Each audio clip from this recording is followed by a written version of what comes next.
يا أيها الذين آمنوا لم تقولون ما لا تفعلون كبر مقتا عند الله أن تقولوا ما لا تفعلون رب اشرح لي صدري ويسر لي أمري واحلل عقدة من لساني يفقه قولي. O believers, why do you say what you do not do? It's despicable in the sight of Allah to say what you do not do. I pray to Allah subhanahu wa ta'ala to give us tawfiq to say and to do something pleasing to Allah. And I pray to Allah subhanahu wa ta'ala to enable us, give us tawfiq to end this session with mutual love and understanding.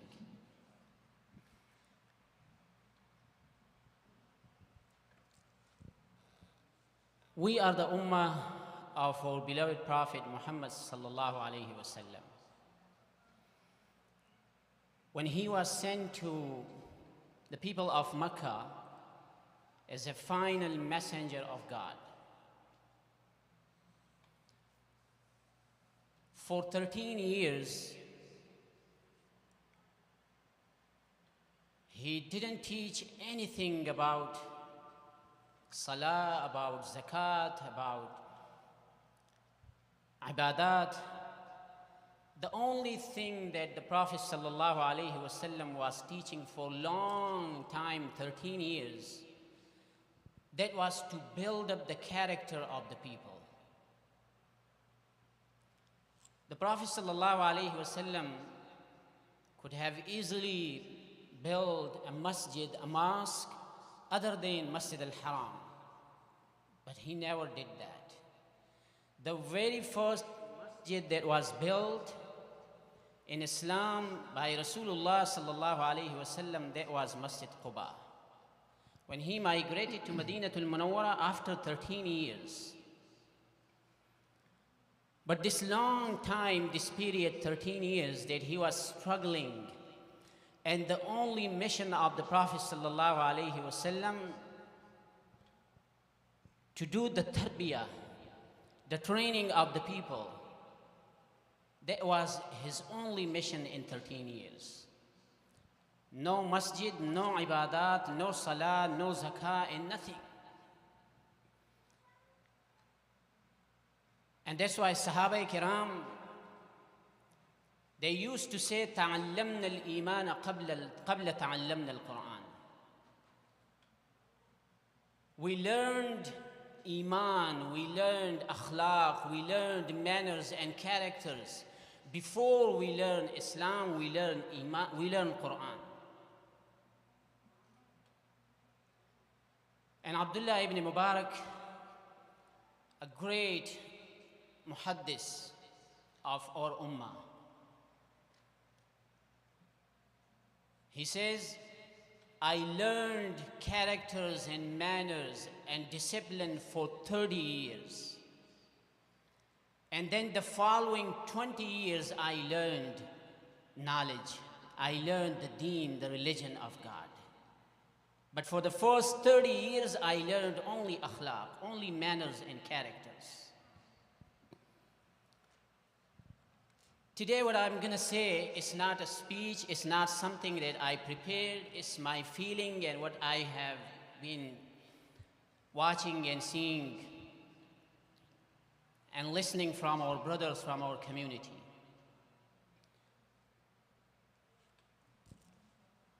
We are building masajid.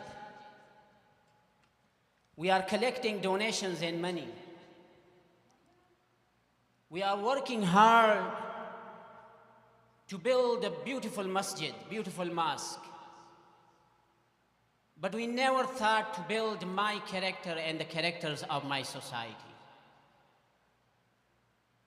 While that was the first thing that the Prophet ﷺ, he did it for 13 years. And that's the reason Quran Kareem mentioned ayah, verse number 18 of Surah At-Tawbah. إنما يعمر مساجد الله من آمن بالله واليوم الآخر وأقام الصلاة وآتى الزكاة ولم يخش إلا الله. Masajid are only built by those people who strongly and firmly believe in God and who pray only for the sake of Allah subhanahu wa ta'ala. They give charity only for the sake of Allah subhanahu wa ta'ala. Then if they build masajid, they will be accepted by them. Otherwise, masajid have no meaning if my character is zero. If I don't have respect for my brothers, for my community members, brothers and sisters, and I am 30 and 40 years old and I address someone who is in 80s and 90s, brother, that is something to work on first. I listen and see disrespecting remarks from our community members, which is very sad. Your efforts building masajid will never be accepted by Allah subhanahu wa ta'ala as long as you are disrespecting your own brothers and sisters. So that's why my first message in these few minutes is that characters are more important than this masjid. Good manners, to be straightforward, truthful to Allah and truthful to the people, that is more and much better than building masajid, beautiful building. Building has nothing to do if I don't have my faith, my strong belief, my characters, my manners. That is the first message. The second message, Quran Kareem mentioned in Surah At-Tawbah in the same ayah. In awliya'uhu illa al-muttaqun. The guardians, the muhafizin of the masajid are none except the pious and righteous people. If you and I are righteous people, we could be muhafizin and guardians of the house of God. Otherwise, we are not entitled. This is the ayah of Quran Kareem. Piety must be there, righteous must be there, and then I would be able to be guardian and to be muhafiz of the house of Allah subhanahu wa ta'ala. This is the ayah of Surah At-Tawbah. If anybody wants to check, please go check and read the tafsir of this ayah. I see these elders, brothers, who started this masjid from scratch. And they erected this building for us. Today, I come and someone just from nowhere comes up and address that person who built this masjid with his blood, who sacrificed his family, his wealth, his time, and everything for the sake of Allah. And today I'm standing here and having this mic and talking to this in this beautiful masjid. If I don't have respect for those people, I have no right to have this mic in my hands and to address anyone here. If I have no respect for those elder brothers. Umar ibn al-Khattab radiallahu ta'ala anhu, the third Khalifa, the Caliph, he saw a man, non-Muslim. He was from the people of, he was Ahli Kitab, the people of, person of the books. And he was begging. Umar radiallahu ta'ala anhu, he asked him, why you do that? He said, this is the only resources, that only means that I support myself and my family. He took him by his hand to his house. He gave him food and everything. And then he sent him to the treasure, to the keeper of treasure, to the awqaf, with this message. This was the message. Look at this person. We have not done right we have not done justice to these individuals. When they are young, we got the benefit of these people, and when they turn old, we ignore them. So he said, give him everything from the mahkamah, from the treasure, from the awqaf. And they started giving it to him while he was non-Muslim. Quran Kareem says, Hal jaza'ul ihsan illa al-ihsan. The badla, the reward of ihsan is nothing except ihsan. If these brothers who laid the foundation of this masjid, if I and you have no respect for them, and you address them just like your peers, I'm so sorry to say that we have no right to be here. And finally, to all, every single one, this message is for me and for Beauty and for all. Day before yesterday, I called someone that I don't see you in the masjid. It's something that painful for me. He said, Imam, I'm so sorry. I don't want to come anymore. I'm going to Deer Park because of the situation that you guys created inside the masjid. People are leaving the masjid, the house of God, just because of my a'mal and your a'mal.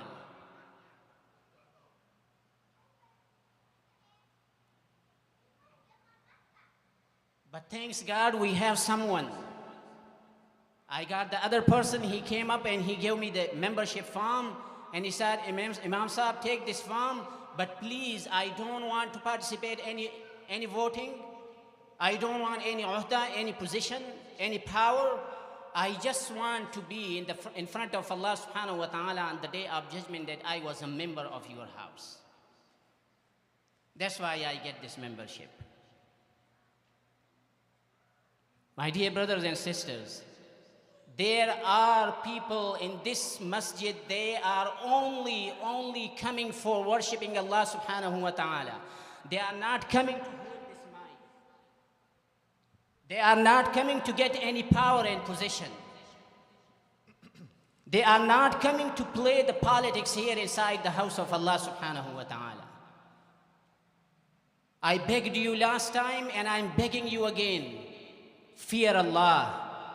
Fear God, fear your Creator, and finish whatever you and I created. This is man-made. This is not from Allah subhanahu wa ta'ala. Please do your best. Forget about power. Forget about position. Look at Allah subhanahu wa ta'ala. If you go back to Him, what you would say the legacy that you are leaving for 13 and 15 years old child. They are talking there in groups. What politics they do play there and they do there in the masjid. The children talking there outside in the parking lot. It's painful. My request to every single one, please be mindful of God. Be mindful of Allah and leave something positive for the coming generation. أقول قولي هذا واستغفر الله لي ولكم ولسائر المسلمين.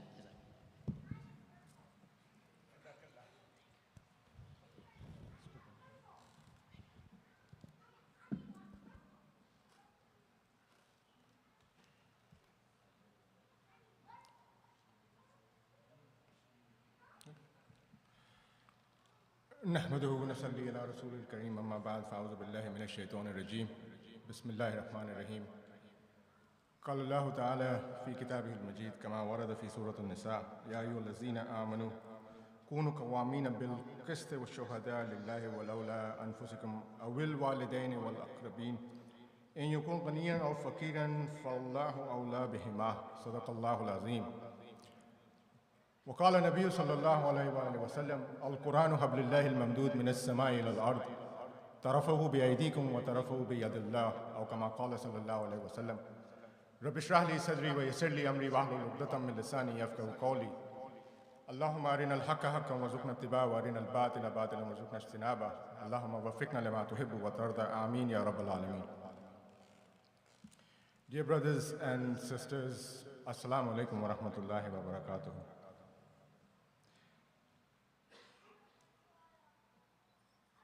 I'm going to pick up from where we left off, getting into a little bit more detail. But given the importance of this month, the month of Muharram, where a significantly difficult, painful event happened in history of Muslims and history of Islam. I'm going to apologize for the initial gruesome detail, but it's historical. It's part of our history. When Imam Hussein's, the first time I was the student of Usulul history, when we got to this chapter, it was very difficult to review this chapter. When Imam Hussein's head, radiallahu anhu, was brought to the palace of Yazid, and this is recorded in Ibn Tabari and Ibn Hisham, and Ibn Kathir even mentions it in his tafsir. Aqaid al-Taftazani, the scholar Taftazani, actually mentions it as a matter of aqidah using this example. When it was brought to the palace of Yazid, Yazid poked the face of Imam Hussain radiallahu anhu. And a sahabi, remember the definition of a sahabi. Imam Jawzi lists 10 darajat of Sahaba Ikram, starting from Ashra Mubashara Khulafai Rashidin down to the last ones which accepted Islam after the conquest of Makkah. And those were at that time teenagers, 8, 9 years old. Muawiyah was one of those. Yazid was the son of Muawiyah. In that time when he poked a Sahabi who had seen the Prophet ﷺ, by definition, got up and said, how dare you? How dare you poke the face that I have seen from my own eyes being kissed by the Prophet ﷺ? Why I mention this? The reason why I mention this is because to make a very significant point. And the point is this. And I'm going to put it up also so that it permeates throughout. Our religion is divine, but our history is human. Our religion is divine, but our history is human. We don't need to confuse the two. There are people from the time of the death of Muhammad ﷺ that had conflicts.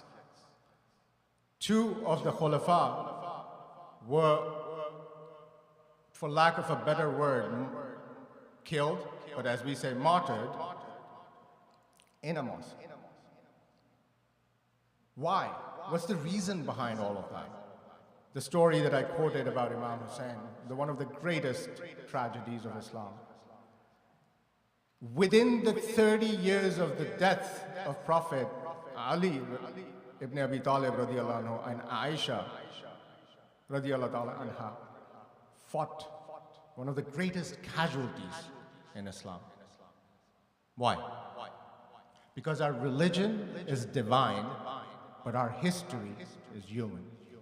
We're human beings, we make mistakes, there are many reasons for it. We need to correct that.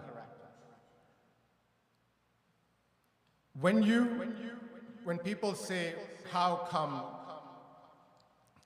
there was a petition filed, there's a lawsuit against the masjid, let's be very, very practical. Our history is human.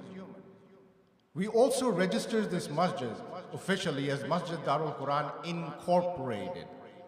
We take all the benefits of a 501c3 corporation. We follow the laws of RCL. Our history is human. We come to a place of worship which is divine, but we also follow the laws of the land.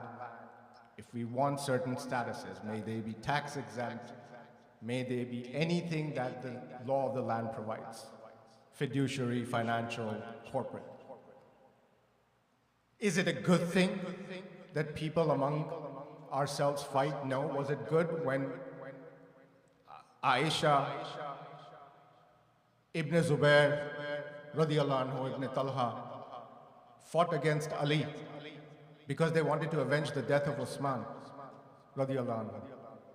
No, of course not. So our history is human. We don't romanticize that if something bad has happened in the masjid, astaghfirullah, how can anybody do this? Why? Because our history is human.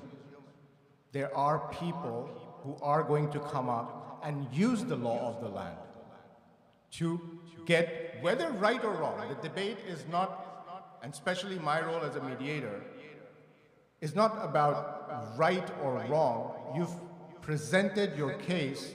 Let's look at the merits in light of the law. Where we left off last time, with this background in mind, the question that has been asked, how dare somebody file a lawsuit against masjid? It's not a lawsuit against masjid. People have conflicts. Ali and Aisha had conflict. Yazid and Hussein had conflict. Habil and Qabil had conflict. They ended up in deaths of people. Ours is in a legal court in the 21st century. Big difference, but principles are the same.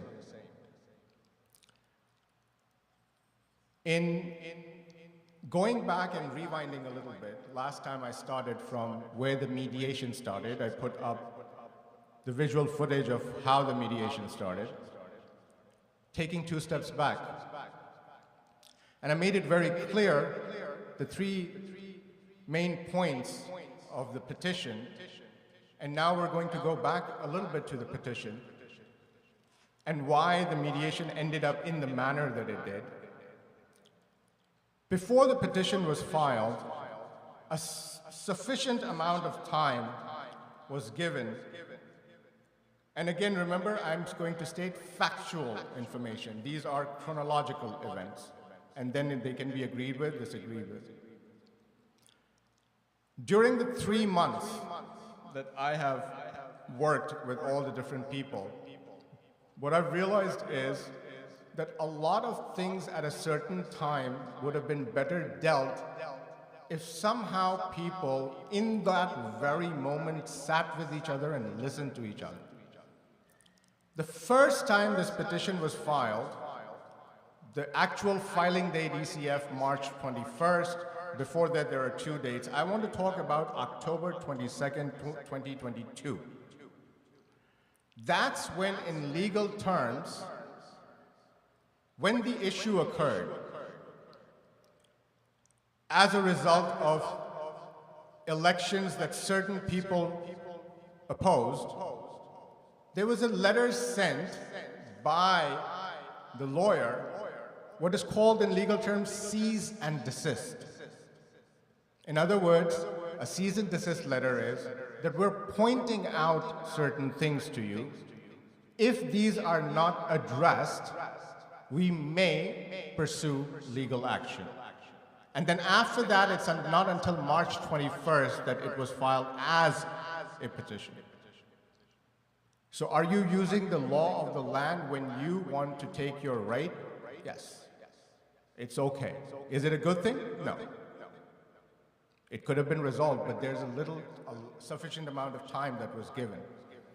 Why did those people who filed the petition, or those people who it was filed against, why did between October 22nd and March 21st, between that there are 2 dates, January 24th and February 2nd, Why was there no negotiation? There was definitely attempts. Why? These are the questions people asked in the mediation when I started on April 22nd and ended on April 29th with the certification on May 5th or ratification on May 5th. Why did it happen at that time? Because by that time, certain facts had to be given to people. So I want to, from, again, chronological point of view, mention that there was sufficient time. Our history is human. Let's get beyond the fact that there was a petition filed, because we are, according to the law of the land, in that rigmarole. So you have to resolve it within that domain. You cannot get out of that domain. The farthest you can go is adjourn and do a mediation. Second point. After the fact that it was filed and then the mediation started, during this time or the time previous to October 22nd, people have said that there were things mentioned with respect to certain individuals, group of people, that would constitute maybe as slander. I just gave you examples of people in historical context that have faced worse. During my 3 months, almost 3 months, I have kept quiet on this issue myself.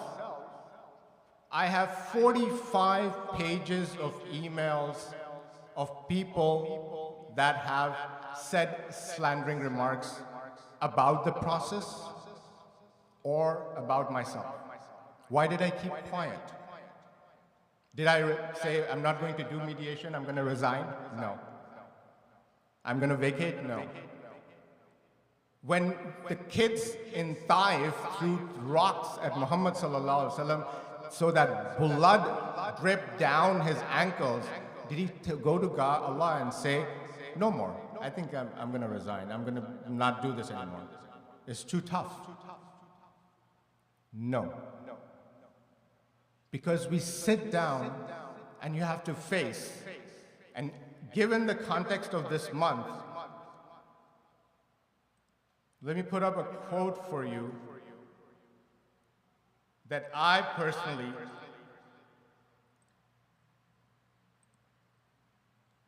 learned bravery from the man who had thousands of arrows sent to him, and yet he stood against them, Imam Hussein. For the sake of this community, for the sake of masjid, if you are going to face slander, then also have the ability to withstand it. It's okay. You have legal resort. When I sit down with this man and do over dinner and have conversations, we do it the same way. The petition was filed, there was a cease and desist letter, and then the petition came.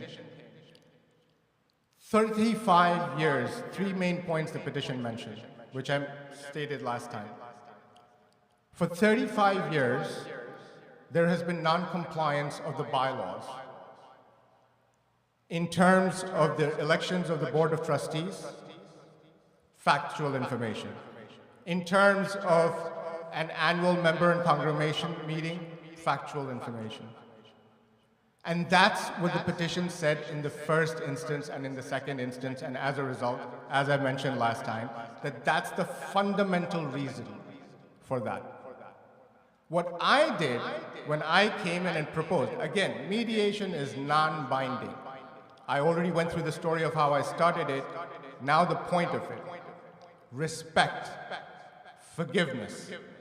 Forgive and respect the elders who did not do this, and let's start all over again with a reincorporation. So that we don't vilify these people. What their mistake was in the form of governance. You can't vilify them for the entire spectrum of Masjid Darul Quran. And that is why the proposal was made the way it was made.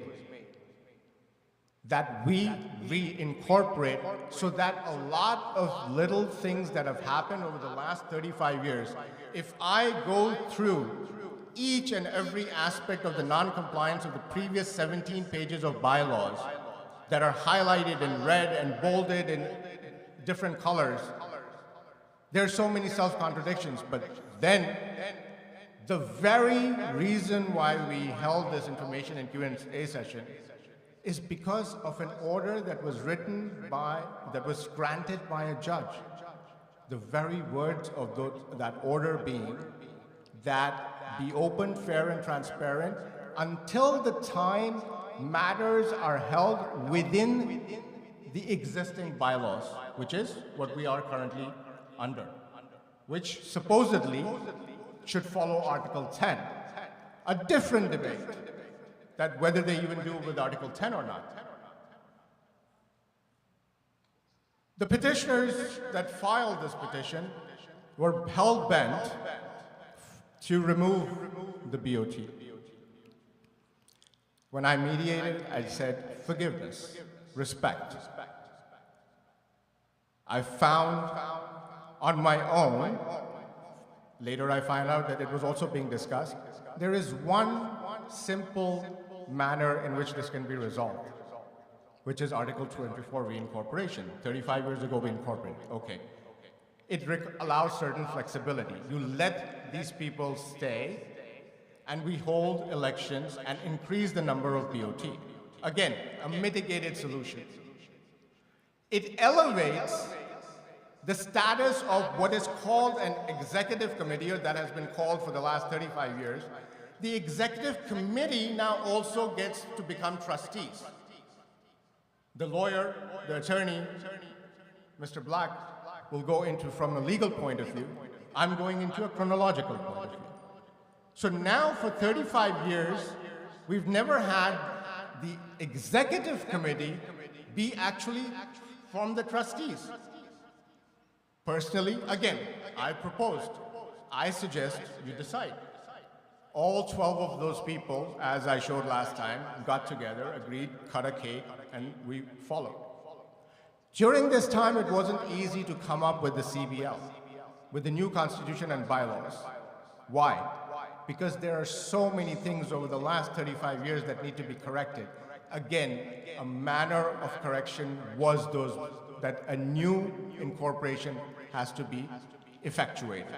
And eventually, that's what the purpose of eventually, whenever the meeting is held. Doesn't matter to me when this meeting is held, but it has to be eventually held so that we can get reincorporated. Otherwise, we'll go around in circles.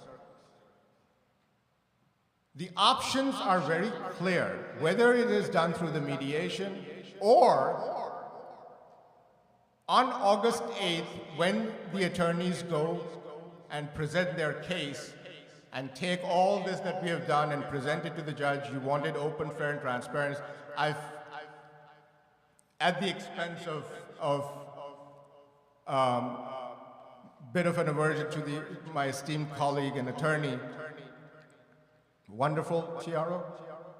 Thank God the judge said that allowed us to do this. And now we are in a position that for 35 years, congregation has never had a voice in these matters because it has been continuing like this. What options do we have left? If on August 8th, let's say, for example, the judge, Honorable Judge Kathy Bergman, the very honorable judge that granted the petition, also granted the order. So you know that this judge is fair. This is the very judge where you say that it says granted on the petition, and then the very judge then says granted to the movements. So we can't say exactly how the judge is going to, but let's just assume for a second worst case scenario. Huh? Yes, we're going to start.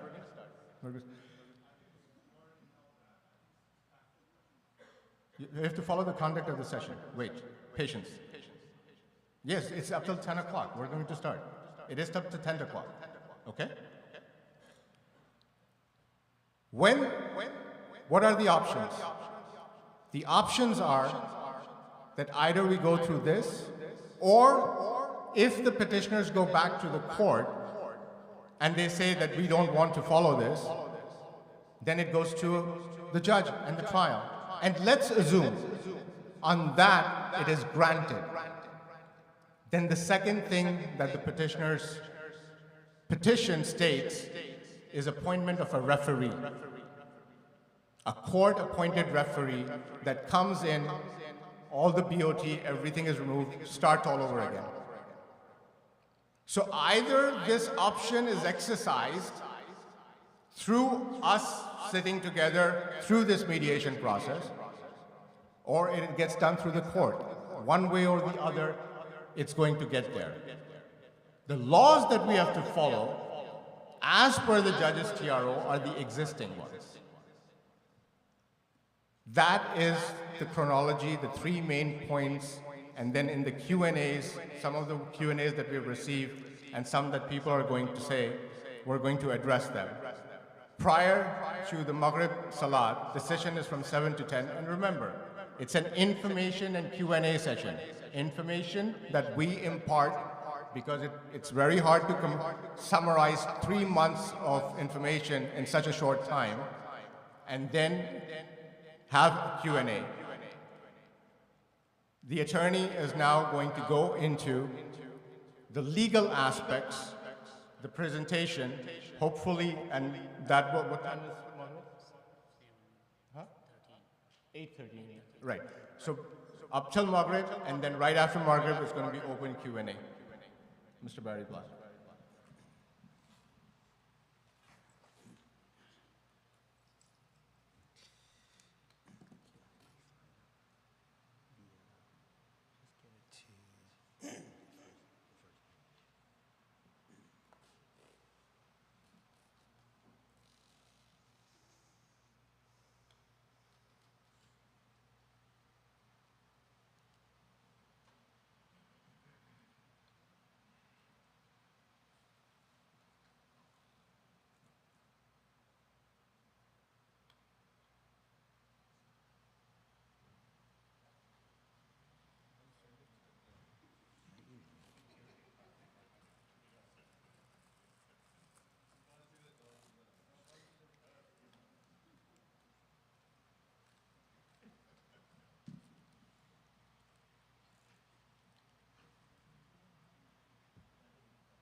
In order to make it a little easier for me to explain very simply, in very simple terms, some of the legal concepts, I've created a PowerPoint, a very simple PowerPoint presentation.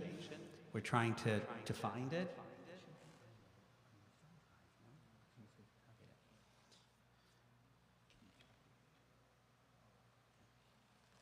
So while we're locating that PowerPoint, I'll just begin with a couple of general comments.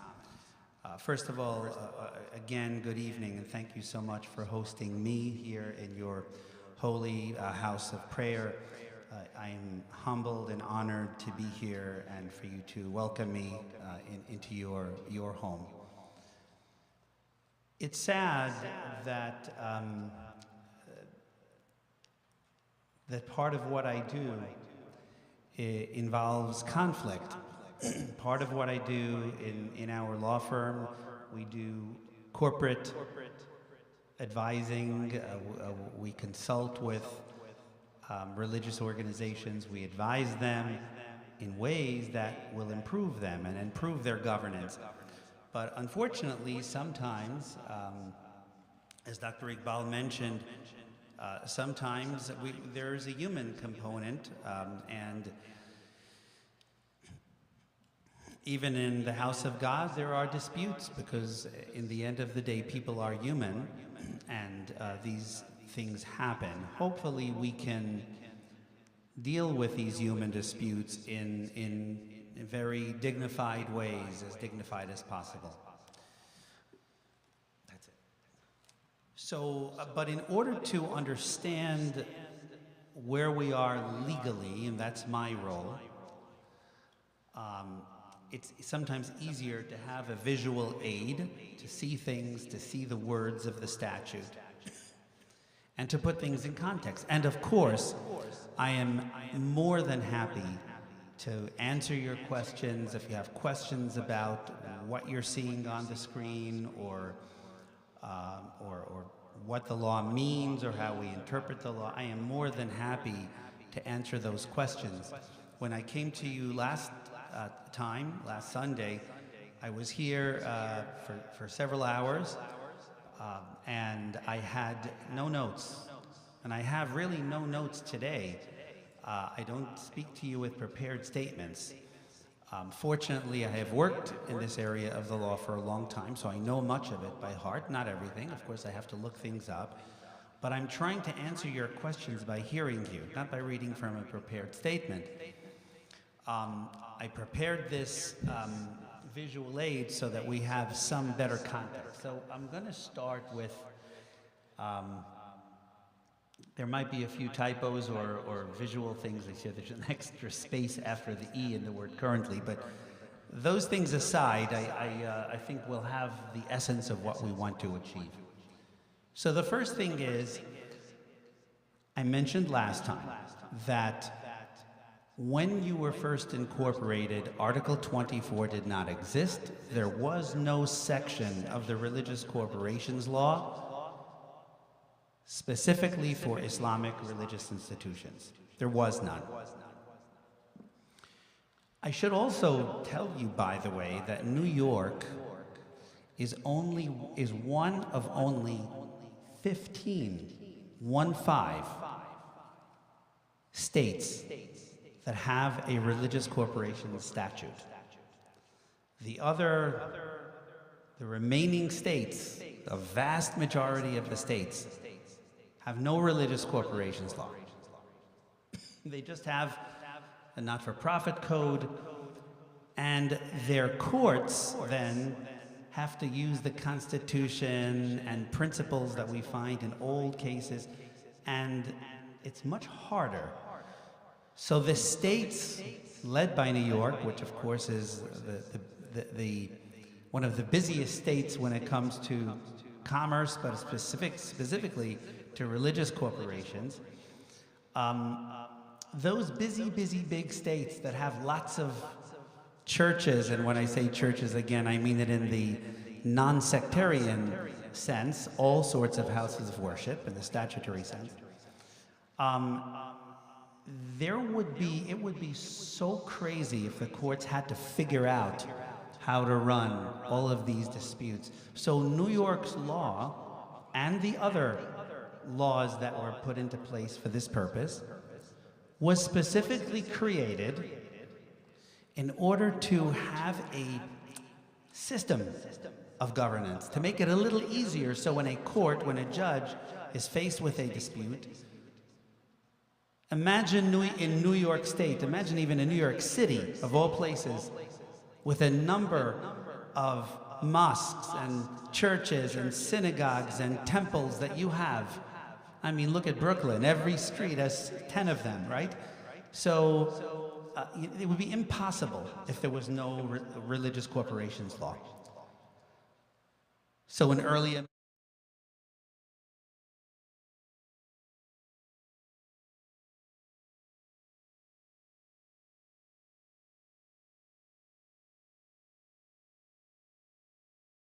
was added. So thank you for the reminder. Dr. Iqbal reminded me I have 10 minutes before prayer, so I should be able to conclude my remarks in the next 10 minutes. So this is all designed for making it easier to run a religious organization.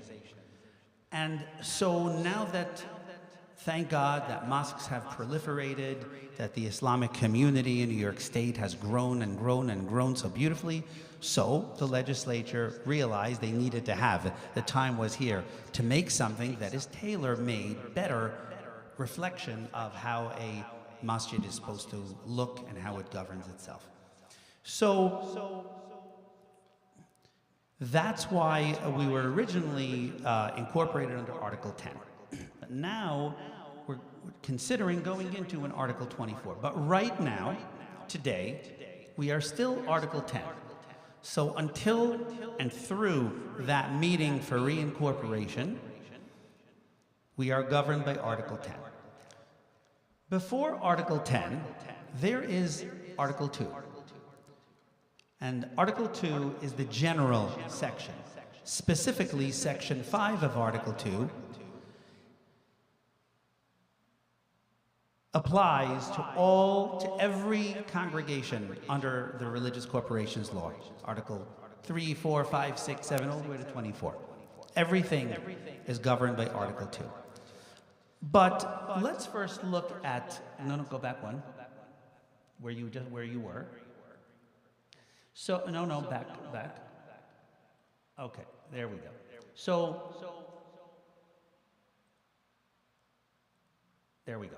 So, Article 24, made for the Islamic faith, it became effective November 2015. It's specifically designed for masjid and reflects more closely the masjid's form of governance. Great. He was right. Time to go to the next one, because they said all of those things. So, now, Section 5 of Article 2 applies to, as I said, every church, meaning every religion, every house of worship. And this tells us one essential fact. This is a legal fact. This is not me telling you, this is the law.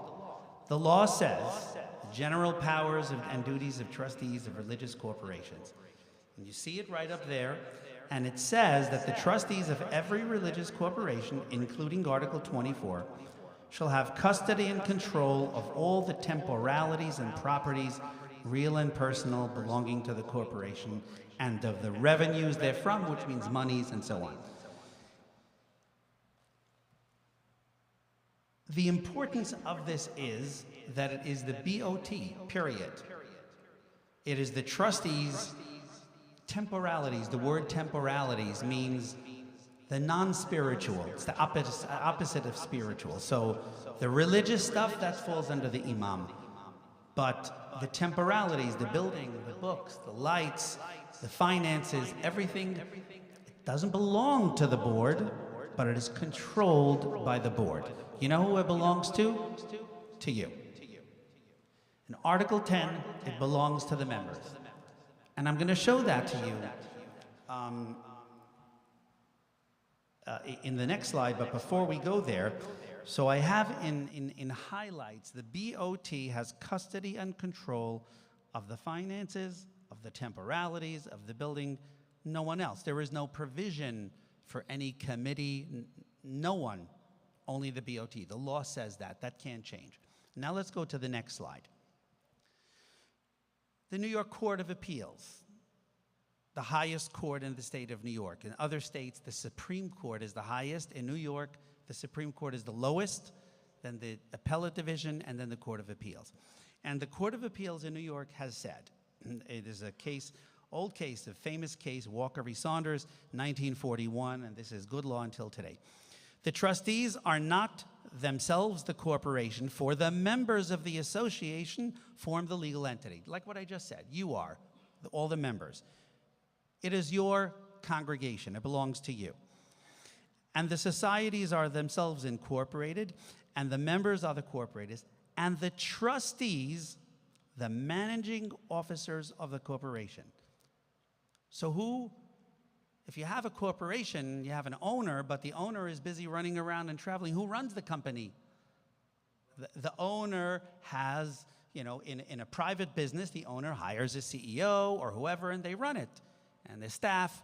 In a congregation, the BOT it's black and white. There's no question of it. They run it on behalf of the members. So they are the you see it says on the top, the first red, they're represented by the trustees. The trustees are the representatives of the congregation, and they are the managing officers. They run it. Now, the next slide. I mentioned to you last time that whenever we do a legal analysis of a corporation, of a church corporation, of a religious corporation, we start with the law, then we go to the certificate of incorporation, and then the bylaws. If the certificate of incorporation is inconsistent with the law, the clerk won't sign it, it's no good. If the bylaws are not consistent with the certificate of incorporation or with the law, the bylaw is invalid. That one, the courts say you can have a whole constitution. It's not going to strike the whole thing. You could have 2 or 3 or 4 provisions that are conflicting with the law. Those are not valid. The rest of it is valid, assuming it's been validly adopted and so on. So our certificate of incorporation doesn't say, most certificate of incorporations don't have much detail. They only have the basics. So it doesn't say anything with regard to finances. And I'm focusing on this because I know there's been a lot of discussion that has come my way, question involving decisions made by the board, including legal fees. And it's very clear in the law, and that's why I'm raising this particular thing. So let's go to the next slide. How many minutes do I have until? 4 minutes? Okay. So I'll tell you what. Maybe we ought to pause right now. I have about 5 to 10 minutes more, so it's better to break now, and then we'll go into the next section, which is the Constitution. You might want to back up, so that's, you could leave it there, I don't care, but it's fine. Okay? So why don't we break now? What's that? Yeah, this is going to be the next, and after that, I'm just going to cover this section, and then I'm ready to do Q&A after that. Q&A? Yeah, I believe so. I'm happy to start wherever you guys want. Yeah, absolutely. Oh, I'm happy to answer any questions. Okay, good, perfect, yes. Absolutely. Yes. Happy to, yes, absolutely. Yeah, whatever Q&A is laid before me, I'm happy to answer. Oops. So what we're going to do is we're going to break for Salat. And then Mr. Black is going to take another 10 minutes, and then we're going to start the Q&A.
الله أكبر الله أكبر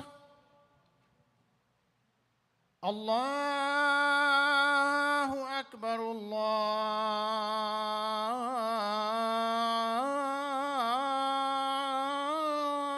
الله أكبر أشهد أن لا إله إلا الله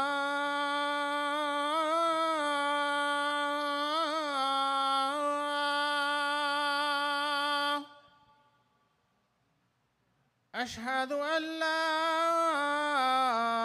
إله إلا الله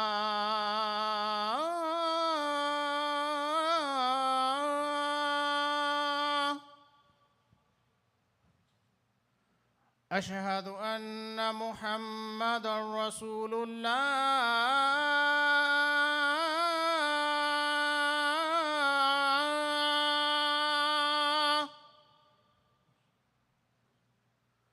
أشهد أن محمدًا رسول الله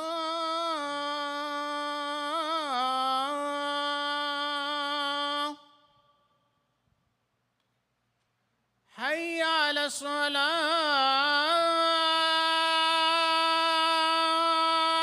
الصلاة حي على الصلاة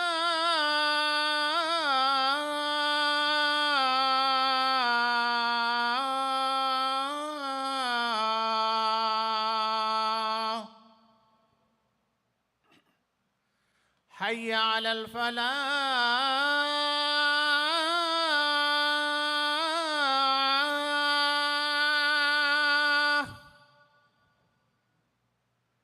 حي على الفلاح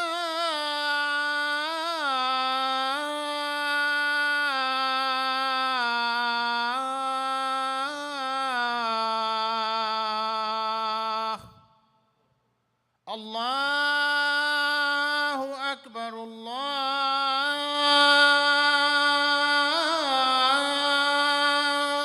أكبر لا إله إلا الله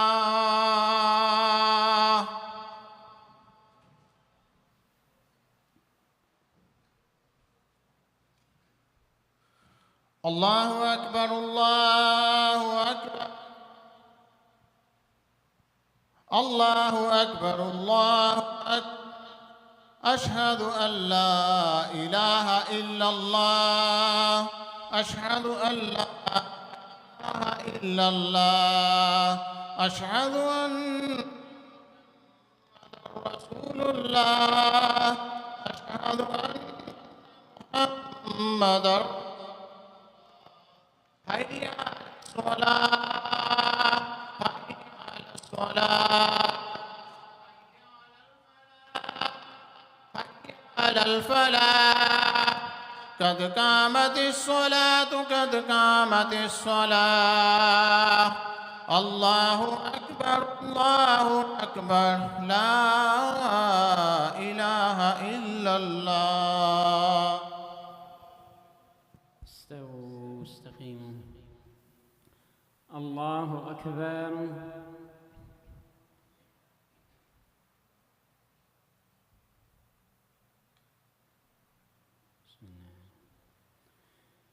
الحمد لله رب العالمين الرحمن الرحيم مالك يوم الدين إياك نعبد وإياك نستعين اهدنا الصراط المستقيم صراط الذين أنعمت عليهم غير المغضوب عليهم ولا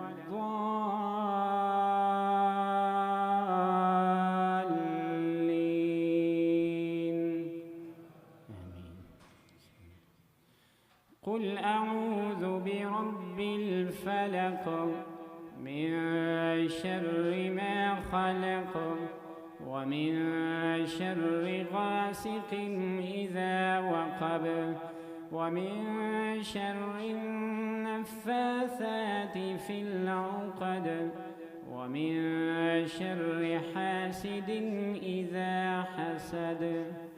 الله أكبر.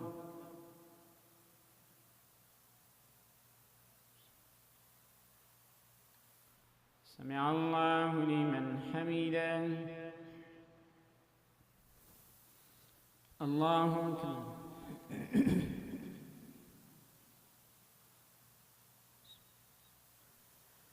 الله أكبر. الله أكبر.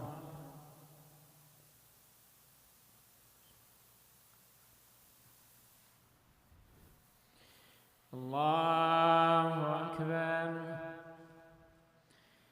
الحمد لله رب العالمين الرحمن الرحيم مالك يوم الدين. إياك نعبد وإياك نستعين. اهدنا الصراط المستقيم صراط الذين أنعمت عليهم غير المغضوب عليهم ولا الضالين.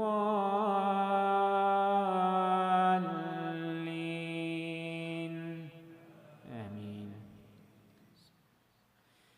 قل أعوذ برب الناس ملك الناس إله الناس من شر الوسواس الخناس الذي يوسوس في صدور الناس من الجنة والناس. الله أكبر.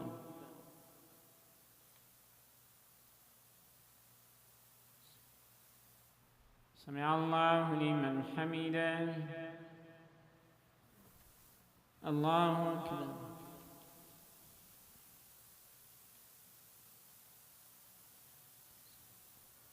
الله أكبر. الله أكبر.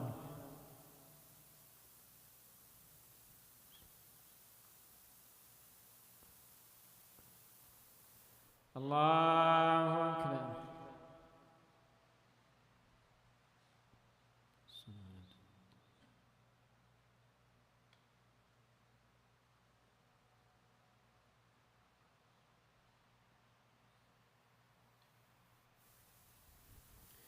الله أكبر.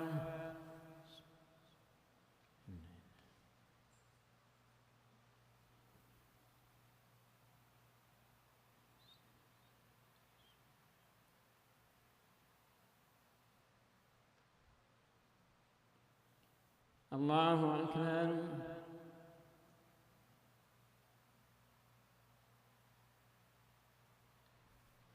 سمع الله لمن حمده. الله أكبر.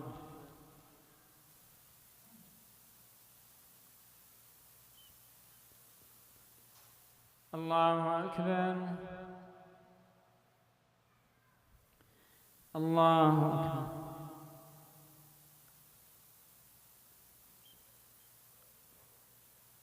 الله أكبر.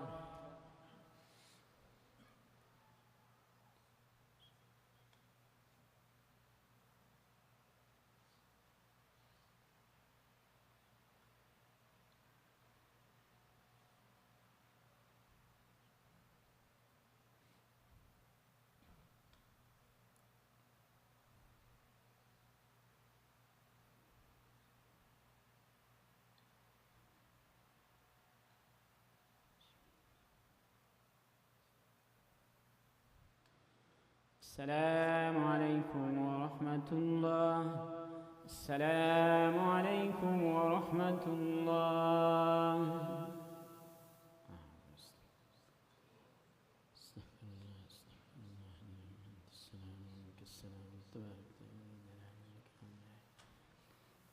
لا شريك له.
soon as you get started, we'll start on this one, this, I have this, and this, and that's it. You have like 8 left. Hmm? You have like 8 slides left? No, 3. This one, it's up. This one, and this one. Okay, That's it. that's it. So quickly, because they are going to come out and question you. So let the ladies come.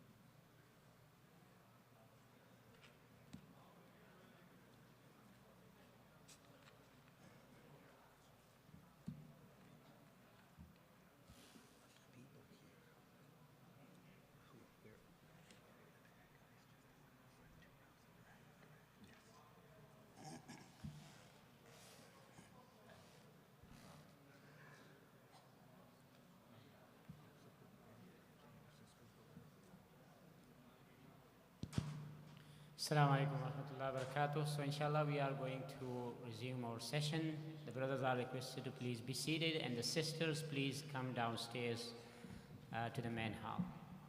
Jazakumullah.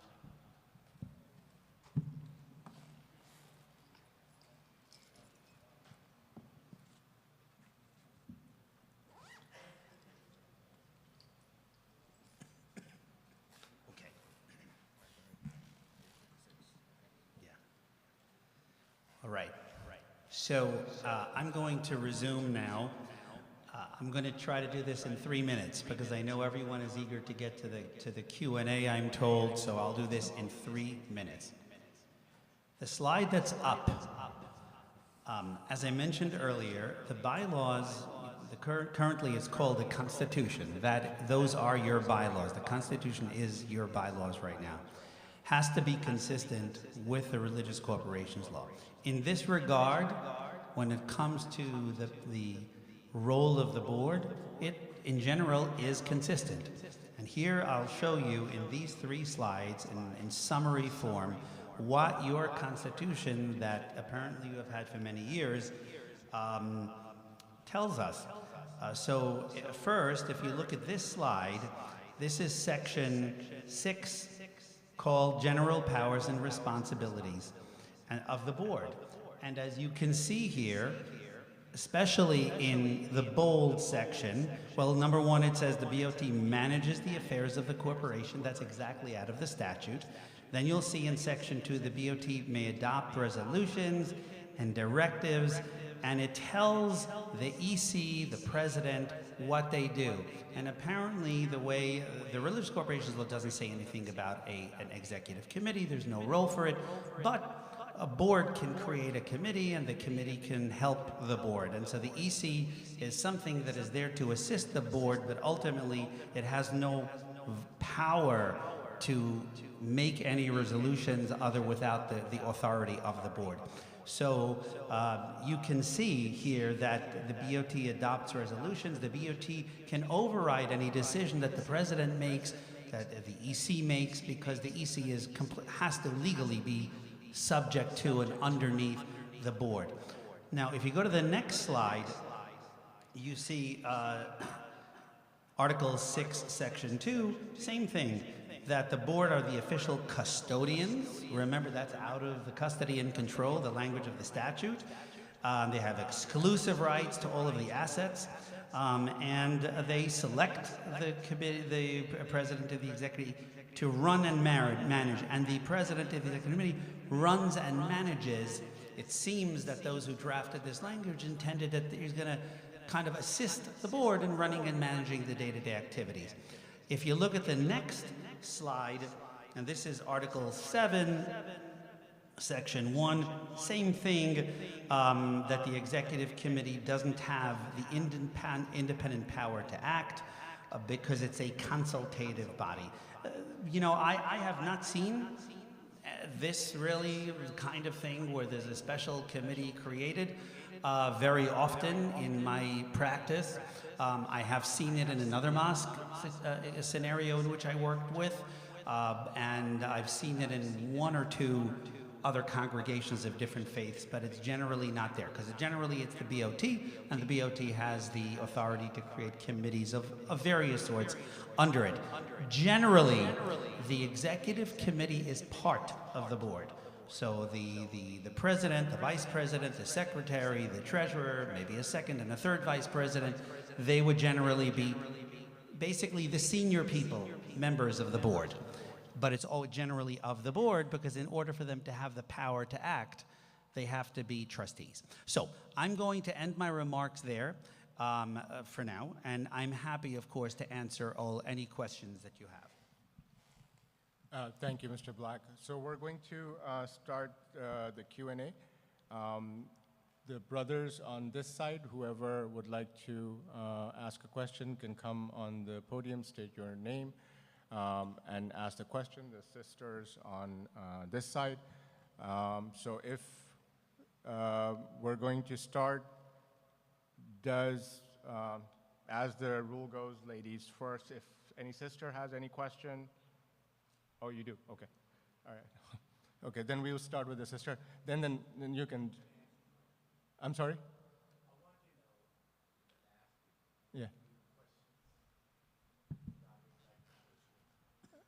Yeah, he should have a mic, maybe, no? You can ask your question.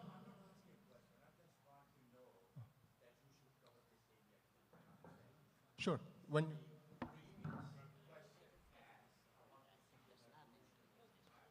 So you can remind us, when you come to the podium, you can remind us of what you would like us to cover. Okay? When you come to the podium, you can tell us, because right now we want everyone to hear that. Oh, okay. All right. Sure. Yes, which we will address. Okay. That's a question. So your question is about membership, and we'll answer that. But because one sister has a question, that's why I'm just giving the. Okay. So, okay. Go ahead. And if whoever on the brother side would like to ask questions, you can line up at least one or two people so that we can move this along. 2 to 3 minutes for your question or comments, as you wish. Totally open. I'm sorry, please go ahead, sister. Assalamu alaikum warahmatullahi wabarakatuh to all my brothers and sisters. I wrote down my question because it was said on the flyer, so it's okay if I will read it. Yeah, sure, sure, of course. Okay, so my name is Marine Shahid. I'm mom of 3 beautiful kids, 8 6-year-old boys and 4-year-old girl. I'm currently employed as an interpreter with Suffolk County Child Protection Department, and I worked as an election inspector, and currently I'm in a process to be hired by Bayshore School District. And I am actively associated with MDQ as a praying and paying member, if we will use the language of religious corporation law, that Article 10 and 24. And since 2009, I'm regularly participating in a sisters halqa that held on every Thursday upstairs. And I'm also enrolled in ICNA Family Quran course for 4 years. And first, Brother Irfan, thank you so much for bringing these sessions for us. I attended the first one from home because I have small kids, so I just saw the live stream. And it encouraged me to come today in person. And because in my 18 years coming at MDQ, I have never witnessed this. Because of your session, for the first time, I got introduced with that religious corporation law. And I read it, Article 10 and 24, and now I understand the difference, and I know what you are offering and propose. So especially in the light of the current situation in the masjid, and in the light of the fact that you stated in the last session that no one has ever held trustee election or congregation members meeting in the last 35 years in the masjid's existence. Second, as a working mom and student, housewife, and regular member of MDQ, I truly appreciate your advice of having sisters on BOT. That's the main thing that brought me here today. I think, and correct me if I'm wrong, you said in your first session that there should be at least 2 sisters in the BOT. That's what I think you Yes, said. I think, yes, 2. I proposed at least 2, yes. Yes. So no one, at least in my knowledge, have ever entertained this idea or suggested in the masjid that I never heard about it. So I truly, I saw that when you proposed it, I thought that I should go and bring my question about it. That it's like we sisters have so much to offer, and we are doing a lot of volunteer work in a masjid. I see, if I will talk about myself, I did so many times, I did timely things like Jumatul Wida or Eid Namaz or Ramadan. And so many times I got so disappointed because the system is so broken that there is I left, I said I'm not gonna come back as a volunteer. But still, when you are coming in a masjid, you see something has to be done, you go and you do it. So, however, I also have a bone to pick up with you. You see, Brother Irfan, you said that there has to be placed of sister in BOT. And because of that, I went and I already read those new proposed bylaws. And I read that in the past, and then I was like, maybe I missed something because you guys mentioned it, so maybe it was in there. So I read it again. And I was disappointed. I couldn't find it anywhere in the new CBL. So my question is, why not? And how you will incorporate or implement this, or is it just going to remain an idea and a sugar-coated medicine for us for another 35 years without any compliances? Thank you so much. I will really appreciate if you will answer this. Okay, so your question is that I proposed in the last session there should be at least 2 sisters. I do remember saying that one of the shortcomings of the last 35 years is there's no women representation or sisters representation. And I said at least there should be 2 in the BOT. You're asking me that it's not in the bylaws, so how is it going to be 2? Okay. Can I address that? Sure, why not? If you see, I have a big smile on my face because it takes courage for someone to stand up and say, okay, good talk, but I'm here to demand that you do something about it. And I think it's very courageous of you to have taken that position. I will say this. I have been drafting bylaws for religious organizations of so many faiths and denominations, right-wing, left-wing, conservative, liberal, very traditional, modern. I have never seen in any bylaws any qualifications for there need to be so many men or so many women. I think that's not necessarily, I guess there's no rule that says you can't have it in the bylaws, but I've never seen it in a set of bylaws. That's really something more, I think, that has to come from the soul, from the heart, from the leadership of the organization. And those are conversations I certainly, as a lawyer, am not going to comment on because there are probably religious sensitivities and questions. But it's just not generally something that is that is found in bylaws. I've never seen that. I've never seen anything similarly in the bylaws that would say we have to have X percentage or X number of people that are below the age of 40 on a board, even though clearly we want young people to come onto boards because the new generation has to be honed and skilled and learn so they eventually take over. Plus, the new generation brings in contemporary ideas that have to be considered. But again, it's something that has to be part of an internal conversation, of a serious internal conversation that I nominate you respectfully to take leadership because you're clearly prophetic in that way. I understand that. Actually, I will second Mr. Black's comments. When I proposed this, it's a shortcoming that I thought that needs to be fulfilled. It does need to be internally discussed. I personally don't find any reason why there should not be women on sisters on the BOT. They haven't been there for 35 years. Why this was never encouraged? I know other mosques, other places where they do.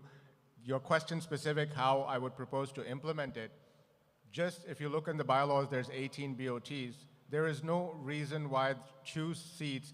There's a concept in Pakistan, it's called reserved seats for women and minorities. So that's one option that can be exercised, but this is something as we ratify, move forward towards the CBL, I think it should be seriously considered. It was, again, as a mediator, it was my suggestion because ultimately it's the members that have to agree upon this.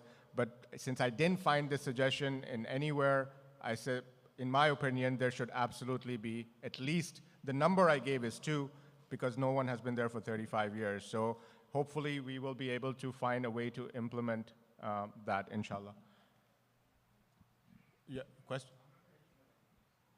Okay, anyone, please go ahead. Go ahead. Was that your point? Right, so may I address, Shahid bhai, your point about membership? Okay, and both of us can, because that's a very important issue. Okay, I will make it short. So I'm going to release the membership list that we have worked on. I want to, I don't know if you saw the last session. Okay, so the list has been very difficult, and I mentioned this statement just that, you know, for 35 years, the record hasn't been kept very good. Even in the last year, you know, the record is not as good. Even we looked at the Mohit system and the very people who, and I can even show you online, but it would not be good because if I put in certain names, those people who say that they have made payments, they're not going to show up.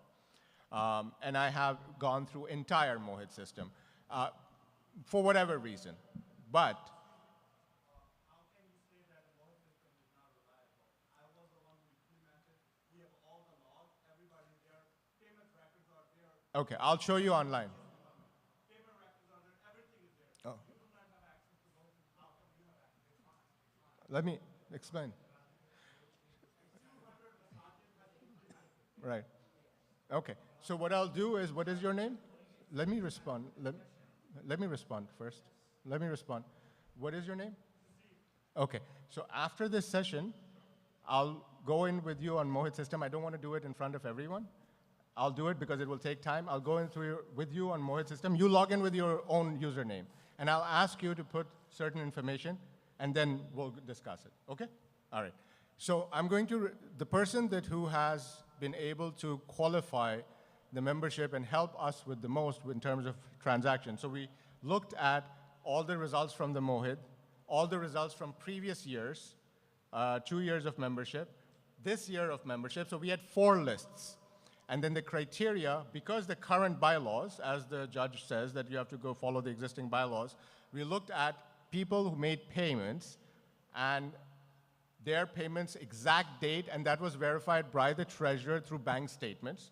So that's an undefeatable evidence because it came. However, certain people made payments that didn't say the word membership with them, right? So finally, that list was compiled based on all the verification that the treasurer provided, either cash payment, credit card payment, cash, credit card, Zelle, or online through Mohit, all 4 ways. And that came up with a list. We're going to distribute that list to everyone. The law says, now the second aspect of the membership, the law, existing bylaws, say you can vote after 180 days. We don't say that. You know, you've read the bylaws, the vote says. So if, let's say, the meeting was to be held on July 10th, let's say, hypothetically speaking, then the January 10th would be the cutoff point. Make sense? Right. So now, because we are under a temporary restraining order, let's say 50-50 chance, for argument's sake, the order is reversed, and the judge says, go ahead with the meeting, right? Or the judge will say, no, go ahead with the meeting. But let's for a moment assume that judge will say, go ahead with the meeting. You have fulfilled all the criteria for openness, fairness, transparency, existing bylaws. Then the meeting cannot be held.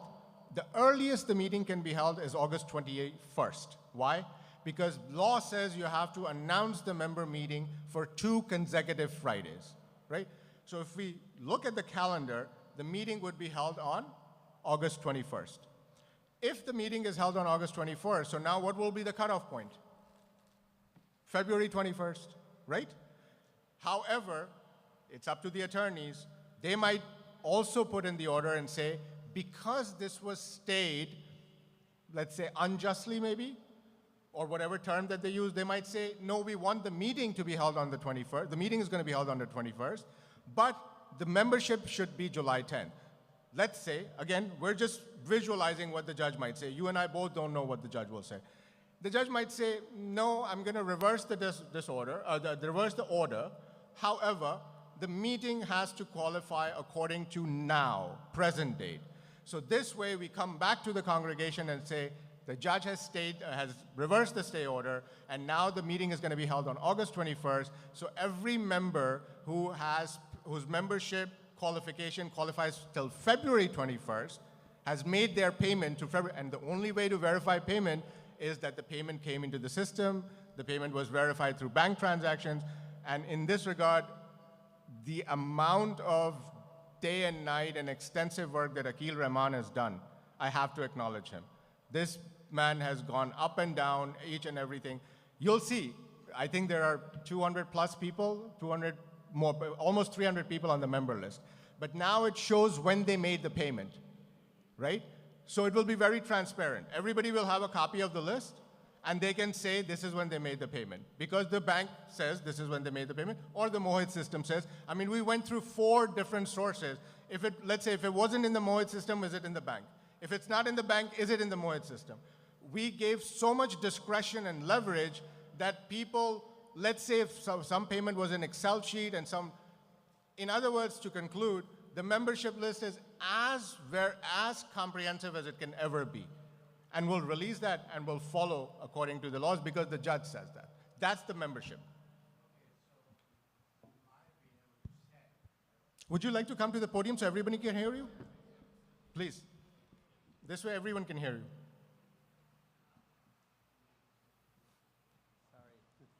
Assalamu alaikum. So this is the dispute, in my opinion, Sure. that the 2 parties, they don't agree on this. Is that right? Right. Well, but the judge made it easy for us. The judge said you have to follow. No. Don't leave the judge alone. Let's talk about it now. In this, your proposed amendments, Right. In the proposed, you mean CBL, new one? CBL. Yes. If the membership adopt this bylaws as it is, okay, as it is, or they want to make few changes like the membership. Sure. If we have to resolve the issue, we have to come up with a solution. What the solution is? Solution is, if they agree, they don't agree with this, the 6 months, because most of the persons who paid for the membership, they are not allowed to vote at this. So I personally don't agree with it either, but the judge says you have to follow it. Irfan, listen. Let me ask you one thing. The bylaws, this is corporation, MDQ corporation. Is that right? Yeah. We have to make the bylaws within the limit of the law. Right. Is that right? Right. Okay. So if to resolve this issue Right. for one time Right. this year, if we have to finish this, we can say, okay, 30 days, anybody want to become a member? $100 fee, pay the fee. So we come to resolution. Okay. Otherwise, what is the judge going to say? You will be the lawsuit, and it will go on for months and months. Okay. Okay? In my opinion, this is a dispute. I heard that. I watched the clip last meeting. Right. So this is the one of the reason Okay. that they can sit down Okay. and agree to this. Okay. So And may the second thing is you propose amendment.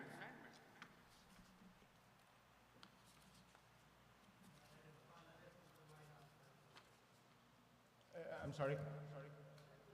Yes, please come up to the podium so you can start asking your questions. There was somebody else who was already.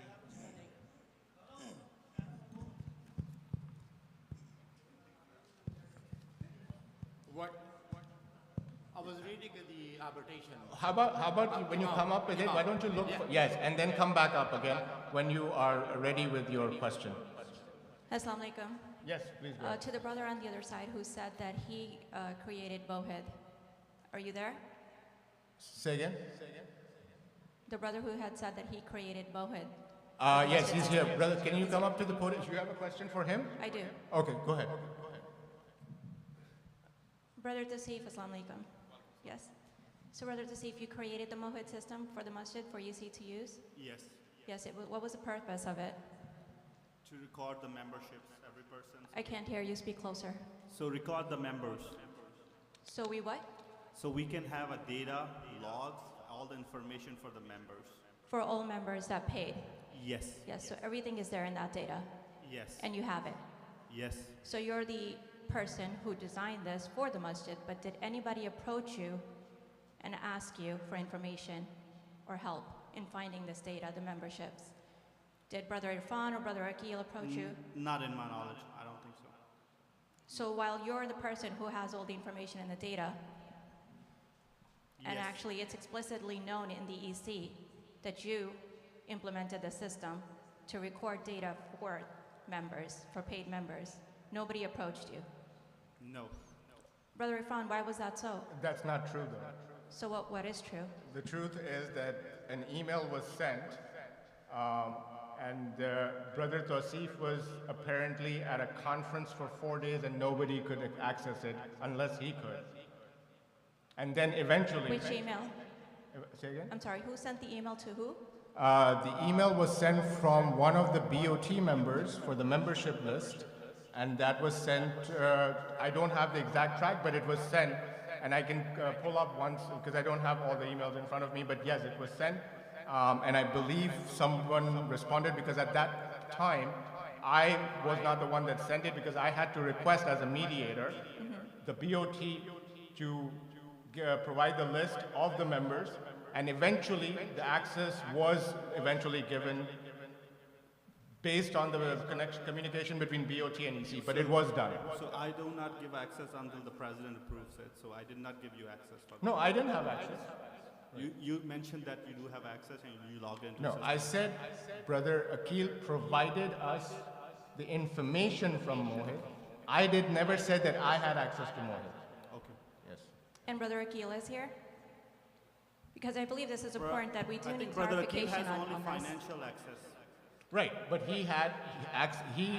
whatever information that he gave, that these are the payments that came through Mohit, and that is it. Whatever we wanted was based on all the bank transaction. I told you that because we ended up financially verifying each and every payment that came as a result of the membership, it was verified through the financial transactions, and that's it. That's a formula, which is why we're going to release the membership list, and you can verify it.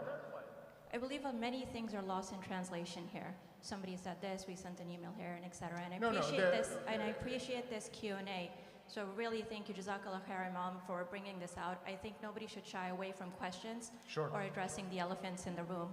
We should not shy away from saying the names, because that is when you said bunyad, it is inherently wrong to go ahead and hide names and to hide information that we're hearing out in the community, because that's what's causing fitna. Which information do you I will think go is on. hidden? I will go on. Because it needs to be clarified. Assalamu alaikum, Brother Akil. By the way, just so Yes, please go ahead. before you go on, Brother Akil, I do want to say that Brother Akil, Brother Tasif, we've all been part of the EC.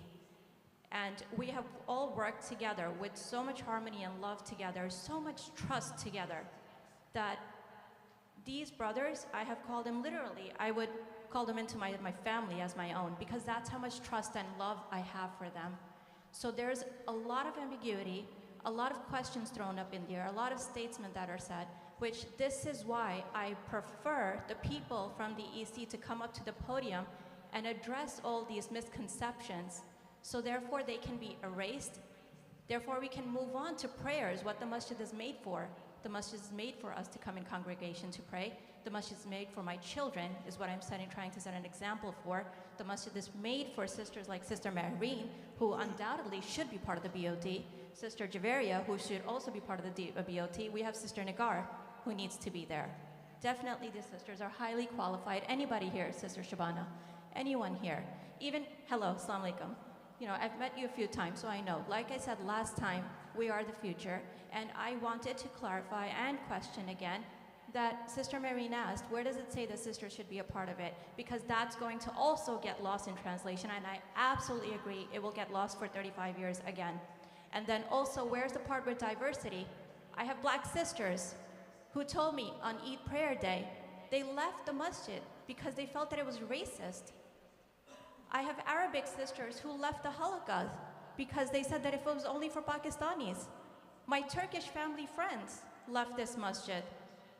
They could have easily gone to the Turkish masjid right here, close to the neighborhood, but they preferred to come here, but they left because they felt that it was racist. So I became active in this masjid to draw sisters in, to draw other diverse groups in, because like the Imam said last time, this masjid is for all. This Q&A is for all. And again, I hold the utmost respect for the Imam, for the EC members, for the people in the congregation. These are the people that have given me voice and courage to go and participate in MDQ Academy. Dr. Hafizur Rahman, if you're here, I appreciate you so much for the hard work that you have done. Other BOT members that have taken a hand in the masjid, and especially taken an interest in MDQ Academy. I'm not done, sir. So, with all due appreciation of your time as well, I understand you live in 3 countries, you made that very clear last time. We all value your time, we value our time as well, as mothers and sisters, brothers who have come from their long commute of work. I know you came straight from work. So, please, Brother Akil, go ahead. Yeah, what was your question again? Your question, sorry. My question to you, Brother Akil, was that while you were giving this data to Brother Irfan, did you clarify with Brother Tasif? Was it gone down the grapevine? What happened to it? Where was that email that was sent? So there's a lot of information. There's a huge background build-up. Sorry. It's a lot of information. It's complicated than just pulling the information and passing on to somebody. I was obligated as the treasurer to answer the chair for any information that I had access to. So a lot of information came out as a list, as Dr. Irfan said. We have 4 different lists.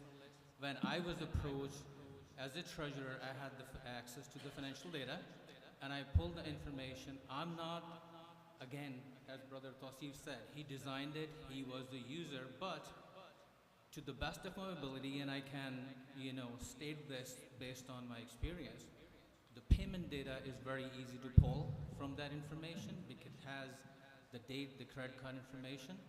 To my belief and to the best to serve the community, I did the job to pull that information. That information is on my list. So the simple way to verify is, inshallah, we're gonna get the list. Just take a look at it.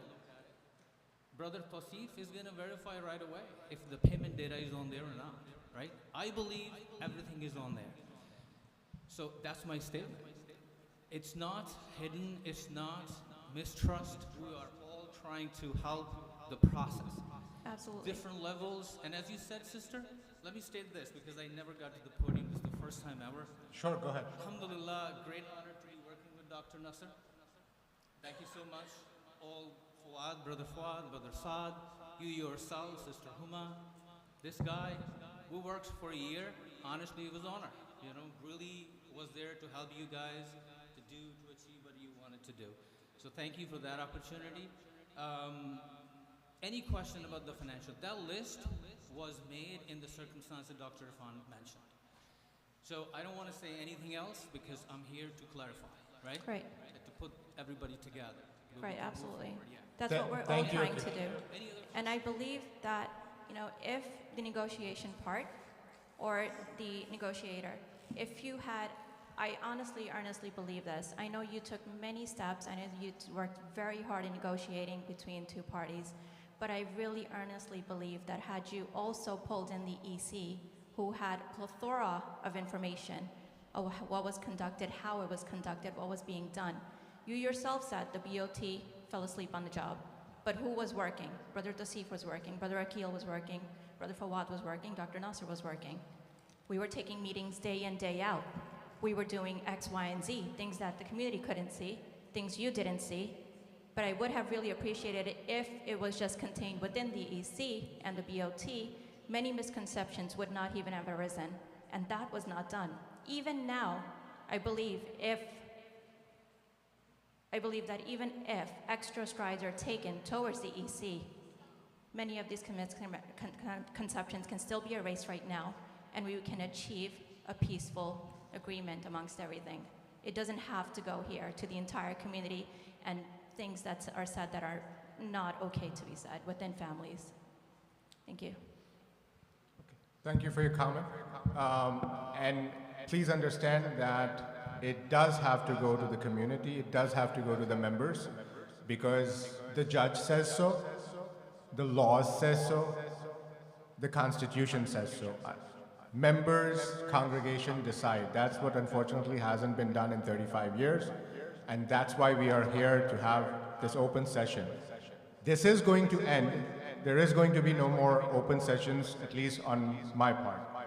And the reason for that is that the three main issues, which, for example, Brother Shahid had talked about, you can agree, disagree. I'm the first person, like Sister Marine said, who proposed the idea of women on the BOT, as far as I know. But I can't implement everything, all that doesn't happen in 35 years overnight. It will take time.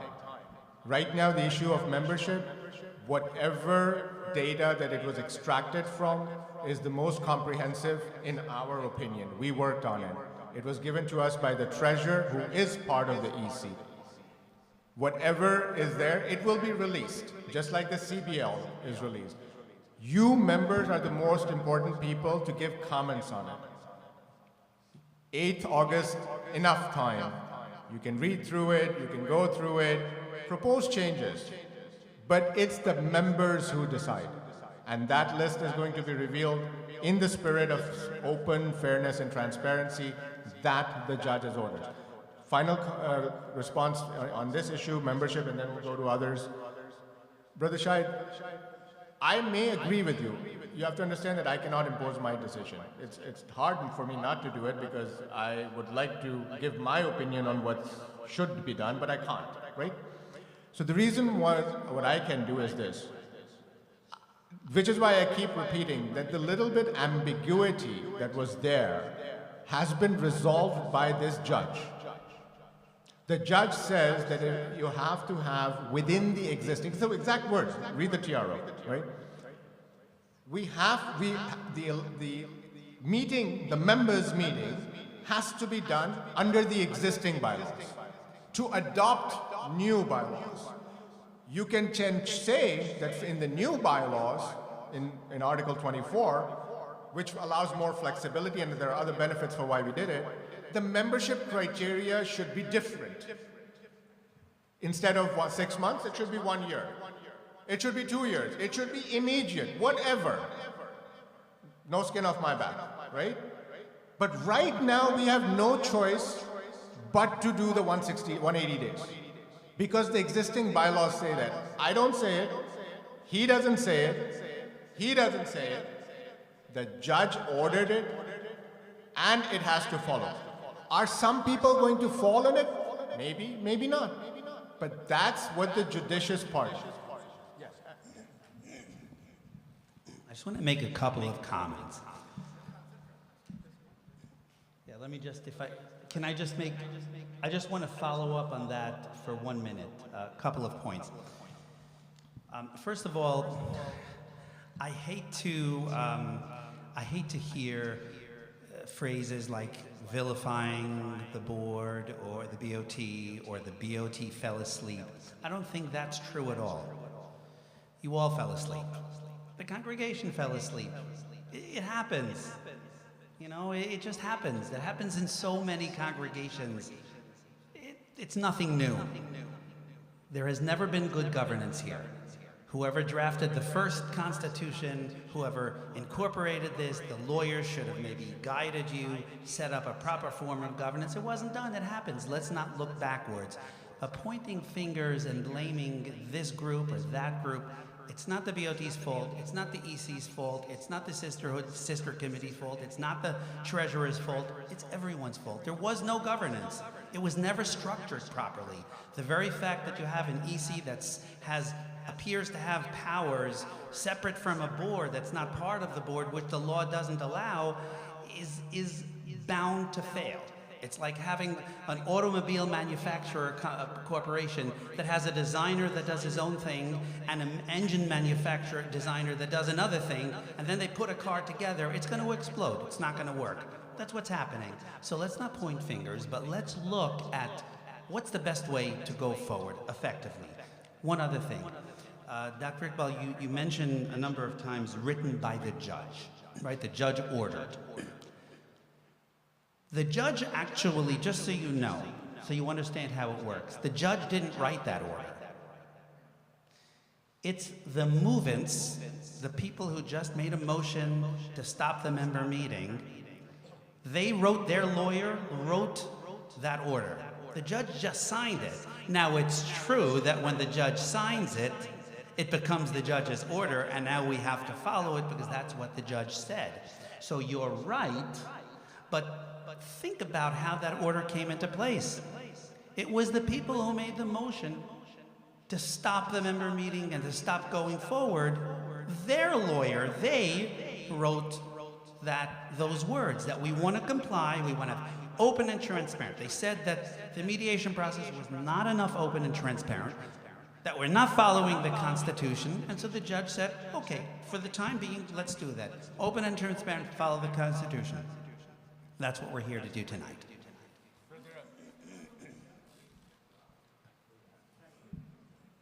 Okay, go ahead. And then after this, Brother Ali, you can... Brother Irfan. Yes, yes. The both party agreed that you can be arbitrator. Right. To resolve the issue. Right. When it happened, before they filed the law, they went to court, the other party, the second. I'm not understanding what you're... No, you came in the scene. You came in the scene when? April 22nd. And the lawsuit was there already? The petition was there. Petition was there already? Yes. Okay. After, the both party agreed that you can be arbitrator, that you can resolve the issue. They listened to you. Yeah, well, they signed, all 12 of them signed on the mediation. They signed, I saw the picture. Yeah. You showed the picture. Yes. My question is, yes. If they were agreed to your terms. Not my terms, no, but... to agree as arbitrator. Yes. Why didn't you ask the party to drop the complaint first? Then we can come up with a resolution. I did. And what happened? I did. I cannot right now, this is not the time to go through what I went through to come. I can answer it. I can answer it. Sure. Under the law, it doesn't work that way. Exactly. Please answer, please. Yeah, I mean, I can answer that one because the way it works under the law, it doesn't work that way. What happens is you have a petition filed.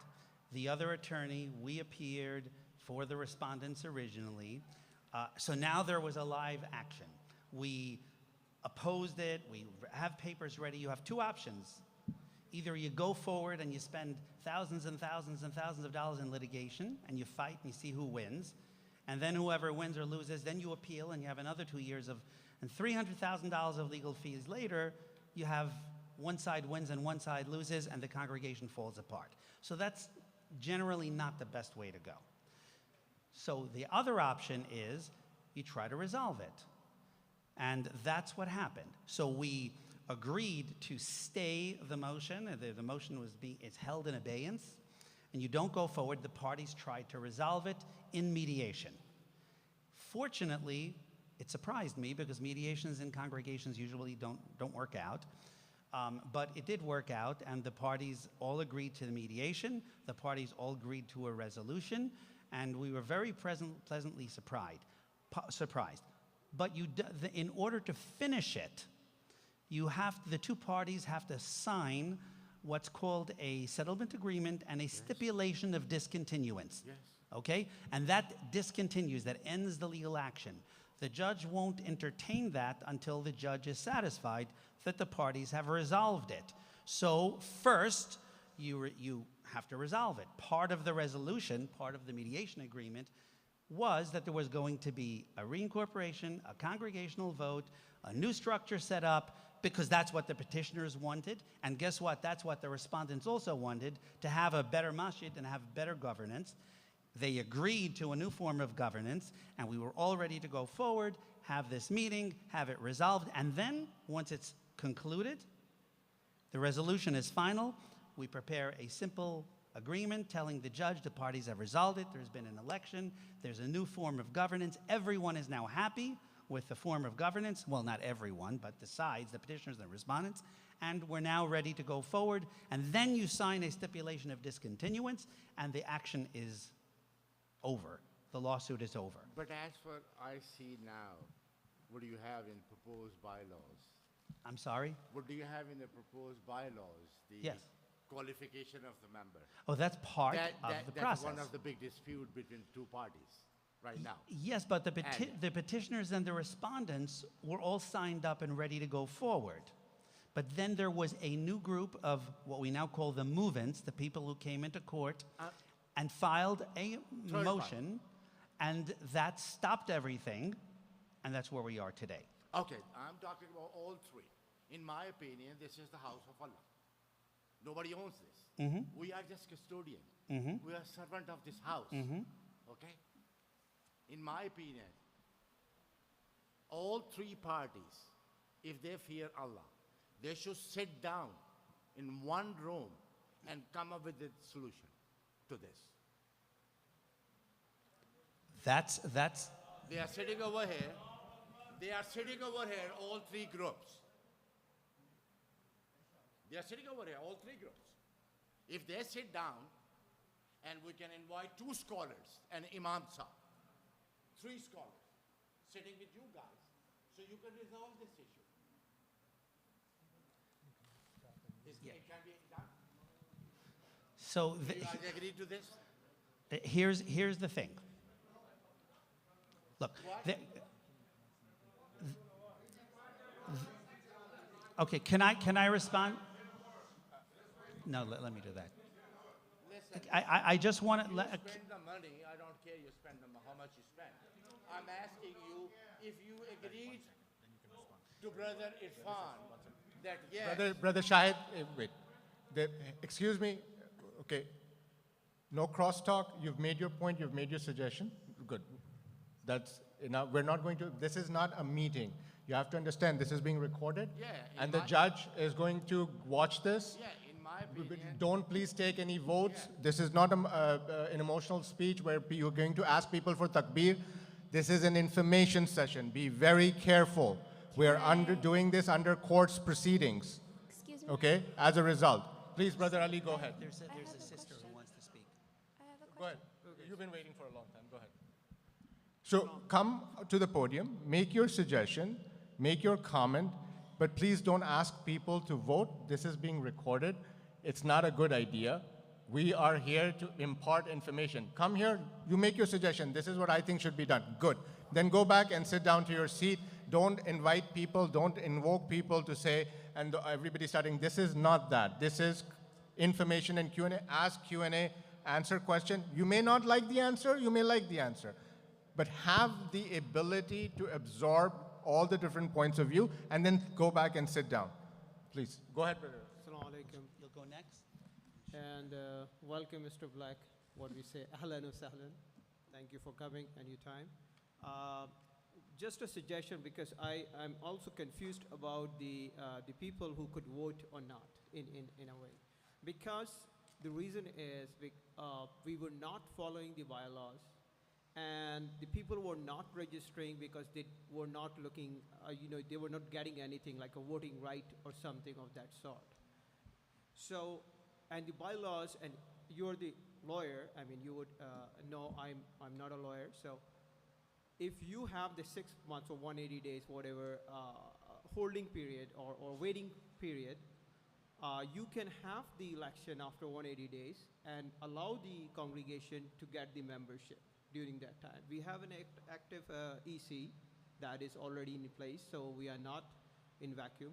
So they can continue their course, and you allow the people to get the membership and be a part of, due to all fairness, because we are now, taking out the bylaws and giving a piecemeal solution and highlighting what we want to highlight. Not we, but what's making sense in that situation.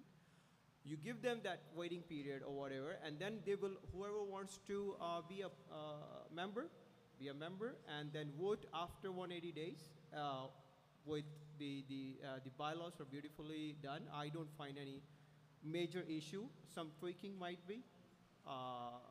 It's a kind of, any area, and these, because 3 or 4 lawyers are involved, you can have these proposals discussed within yourself instead of everybody, discussing and coming up with intelligent ideas. You can have a proposal through the lawyers to discuss this. All right? Thank you. Thank you, Mr. Ali, for your question. I'm not sure how much of the last session you heard, but just a quick summary. Under the law, unless you have something different in your bylaws, but under the law itself, if you have no provision in the bylaws to the contrary, then there is a 1-year waiting period, and there's lengthy case law on it. The courts say, it's one thing if you become a member. Somebody signs up to join a club and the next day they're a member, but that doesn't entitle them to everything that membership invites because they're brand new. For example, very often, as is the case in your constitution, you can't sometimes get to be a board member until you've been a member for 3 years or you've served on various committees beforehand and so on. You have to earn certain rights that you don't just get by signing up. But most importantly, and the courts have been very, very clear about this, with no waiting period, it invites corruption. Because then, look, you have I know congregations where it costs $3,500 to become a member. You have $100 membership or something like that. So you can literally, I'm not suggesting, God forbid, that anyone did it, but you can literally buy votes. If we would follow what you're suggesting, then it's going to become a battle of the votes. The BOT is going to go out tomorrow, and they're going to get everyone and their uncle and their cousins and their neighbors and everybody, and they're going to say, I'm going to pay you $100. You become a member, okay? So now you're going to have 600 members on this side and 700 members on that side, and you're buying memberships. That's not the way this is designed. So if you're a true member because you've joined a masjid to pray, not to vote, and you've been here for a year, and you're staying, you're not a paid member, you're not a bought-off member, you're a real member, you're here to pray. And, some people questioned, why does the law say that the imam gets to decide ultimately has the right to vote? Because he's the one who sees who's praying, who's a real member and who's not.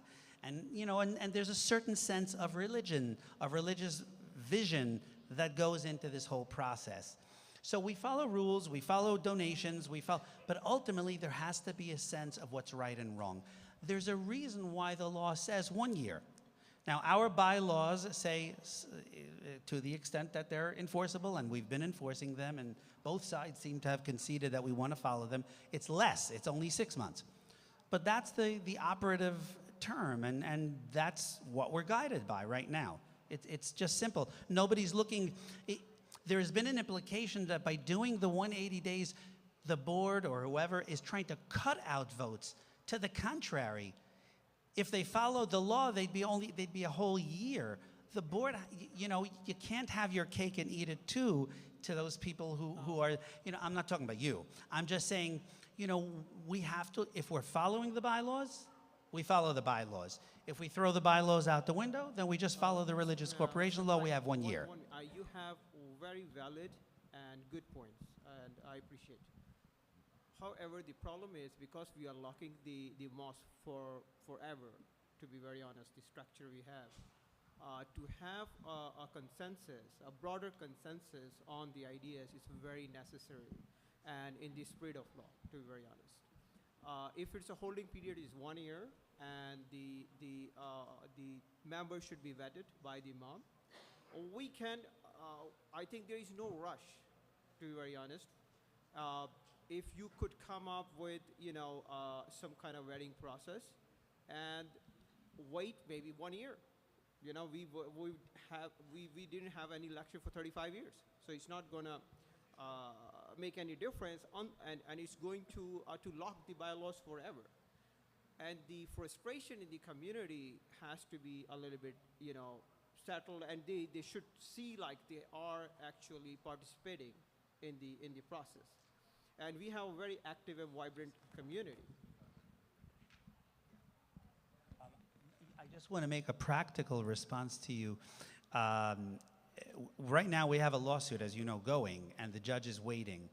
But right now, there is a real problem. And, forget about the technicalities of the petition, the petitioners, the respondents. There's something behind that. And what's behind the petitioners and the respondents and the mediation, which has been so incredibly successful, is everyone is dying for proper governance. There is no elected board. As we sit here, there has not been an election. Under the law, there needs to be an election, like tomorrow. A congregation, an Article 10 congregation, has an obligation. You, the members, you have an obligation. And that's why I said, don't hate me for saying this, but everyone together collectively is at fault for falling asleep. It happens. It happens. You grew very quickly, thank God, and it happened. But we have to fix it. I wouldn't recommend as a lawyer that you wait a year to fix this. This has to be fixed now, and there's a live petition, and the judge is not walking away until this is fixed. So that's why we had a mediation. Hopefully we can get it resolved. Thank you, Mr. Black. One of the things that you just said, you said we need to have an election now because we have waited that long, and how can this congregation go on without election? But funny thing is, you want to have an election without the voters, which are the congregants of this masjid. How many, can you, Irfan, you compiled the list with the help of Brother Akil. How many members are allowed to meet that criteria that you have put together? Are you able to give us a number? You mean the 6-month criteria? Yeah. About 150? 150 members you have that meet the six months criteria. Yes. Do you have the entire Mohit list that we have compiled? I have the list of entire 285 members, which I'm going to release, and you can look at it. Okay. Because that's one of the major things that we want to identify. There are many people who paid us money, and we documented every single thing. And yeah, it's all in the list. When you get the list, you can see it. And second thing is, there are many people, there are many congregants who have contributed to this masjid over time. And the first election that we are doing after 35 years, we're not going to do any voter registration prior to that. That is also one of my major concerns. Or at least we should go by people who have contributed to this masjid last year. Just go through those records and see which people have contributed to this masjid. I definitely get Mr. Black's point that people can stuff ballot and really get people to come in and just start to register. Right. But at least the people who have electronic records, who have voted, who have contributed to this masjid, they are members of this masjid because they're contributing to this masjid. And then Imam can also look into which congregants are praying here and this and that. So have you looked at the entire year worth of data, or it has to be membership? I've looked at the entire, it's not I, we have looked at the entire last 3 years of data. Okay. Okay, so it's a very comprehensive list. When it's released, you can review it, and if you have any questions or concerns about it, then you can share them. Okay. Okay? Okay. And keep in mind another thing. Last time also it was raised that I've been here since so long, contributing. If Brother Iqbal Khan, Amir Farooqi, Surat Khan, and Brother Faiz are not sitting here, let's assume they're not sitting here, then chronologically, I'm the most senior. I've been here since the birth. I have also contributed to best of my ability financially over the last 35 years. Right? I have checks to prove it. I have cash receipts to prove it. I have letters to prove it from the masjid for tax-exempt status. I have all documentation. The one thing that I did not do is become a member. I did not fill out a membership form. Now, next time, when you go to the US polling station and go to vote, right? Go there to vote. Tell them, I have been living in this country for 35 years. I've been paying my taxes. I buy groceries at Walmart. I have a check of $1 million. I've also contributed to the PETA, to the American Cancer Society. I have given charity all the way up to my neck. The polling station guy is going to say, ma'am, sir, please show me your driver's license. You're not registered to vote.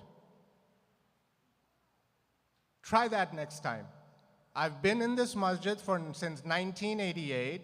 I've been putting money in the donation box. I've been contributing. But did you fill out a membership form? Because those are the rules. Kuch कानून follow करने पड़ते हैं. You have to follow certain, whether it's a corporation, any election. Right now, the election campaign, whether it's in America or Pakistan or Bangladesh, you have to be a registered voter. You have to be a member to vote. I cannot vote. Me sitting here, one of the founding members of this congregation, I said if 4 people, if I tell them right now to please leave this masjid, I am chronologically the most senior person here. Yet I cannot vote. And I accept that.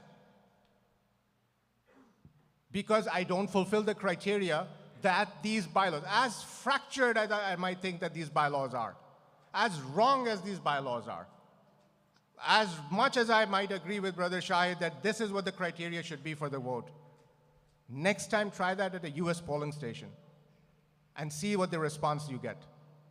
They're going to say, sir, and this, look up Fox News, Rupert Murdoch, billionaire. What I just quoted happened with him.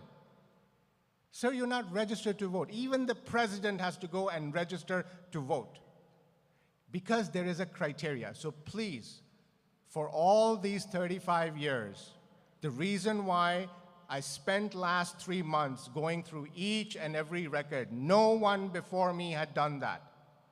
But I didn't do it by myself. There were people who helped. And then I suggested that. So there is a criteria, Brother Shahid. A criteria has to be, you may not like it. I don't like it. I absolutely don't like the fact that I, who was the first boy of this masjid, cannot vote. Go ahead. I have a question. Go ahead, sorry, go ahead. Oh, no worries. Hopefully pretty straightforward question. The brothers who brought upon this lawsuit, correct me if I'm wrong, their stance was that the Board of Trustees is illegal and should be removed entirely, correct? This was their stance, a very principled stance. Among other things, yeah. Yes, among other things. So if this lawsuit is truly about taking such a principled stance, then the ethical and moral thing would be for these brothers to remove themselves from any candidacy position in the Board of Trustees. That would make them credible. That would make this entire lawsuit credible. So the question is, can these members who sued the masjid, withdraw their candidacy for positions in the BOT in order to make this lawsuit more credible? Well, I can't answer for what they can or want to do. That's up to them. Yeah, of course. I can only answer legally and factually as someone who has literally been involved in hundreds of congregational disputes over my years. I can tell you I've never seen anything like that. Internal disputes within congregations unfortunately happen, and they happen almost 100% of the time because there is a problem with the governance, because there's no rules and everyone's kind of doing things on autopilot, and then disputes happen because there's no clear rules that are being followed, no proper rules. That's what happened here. There is a lawsuit, but the nice thing is this is the quickest resolution that I have ever seen in my entire career doing nothing but representing religious corporations for the last close to 15 years. I have never seen petitioners and respondents or plaintiffs and defendants sit down within magical time, 10 days. When I got that email that said, "We are pleased to let you know that it has been resolved in mediation," I thought I was reading wrong. Literally, I rubbed my eyes. I said, I must be reading wrong. This is impossible.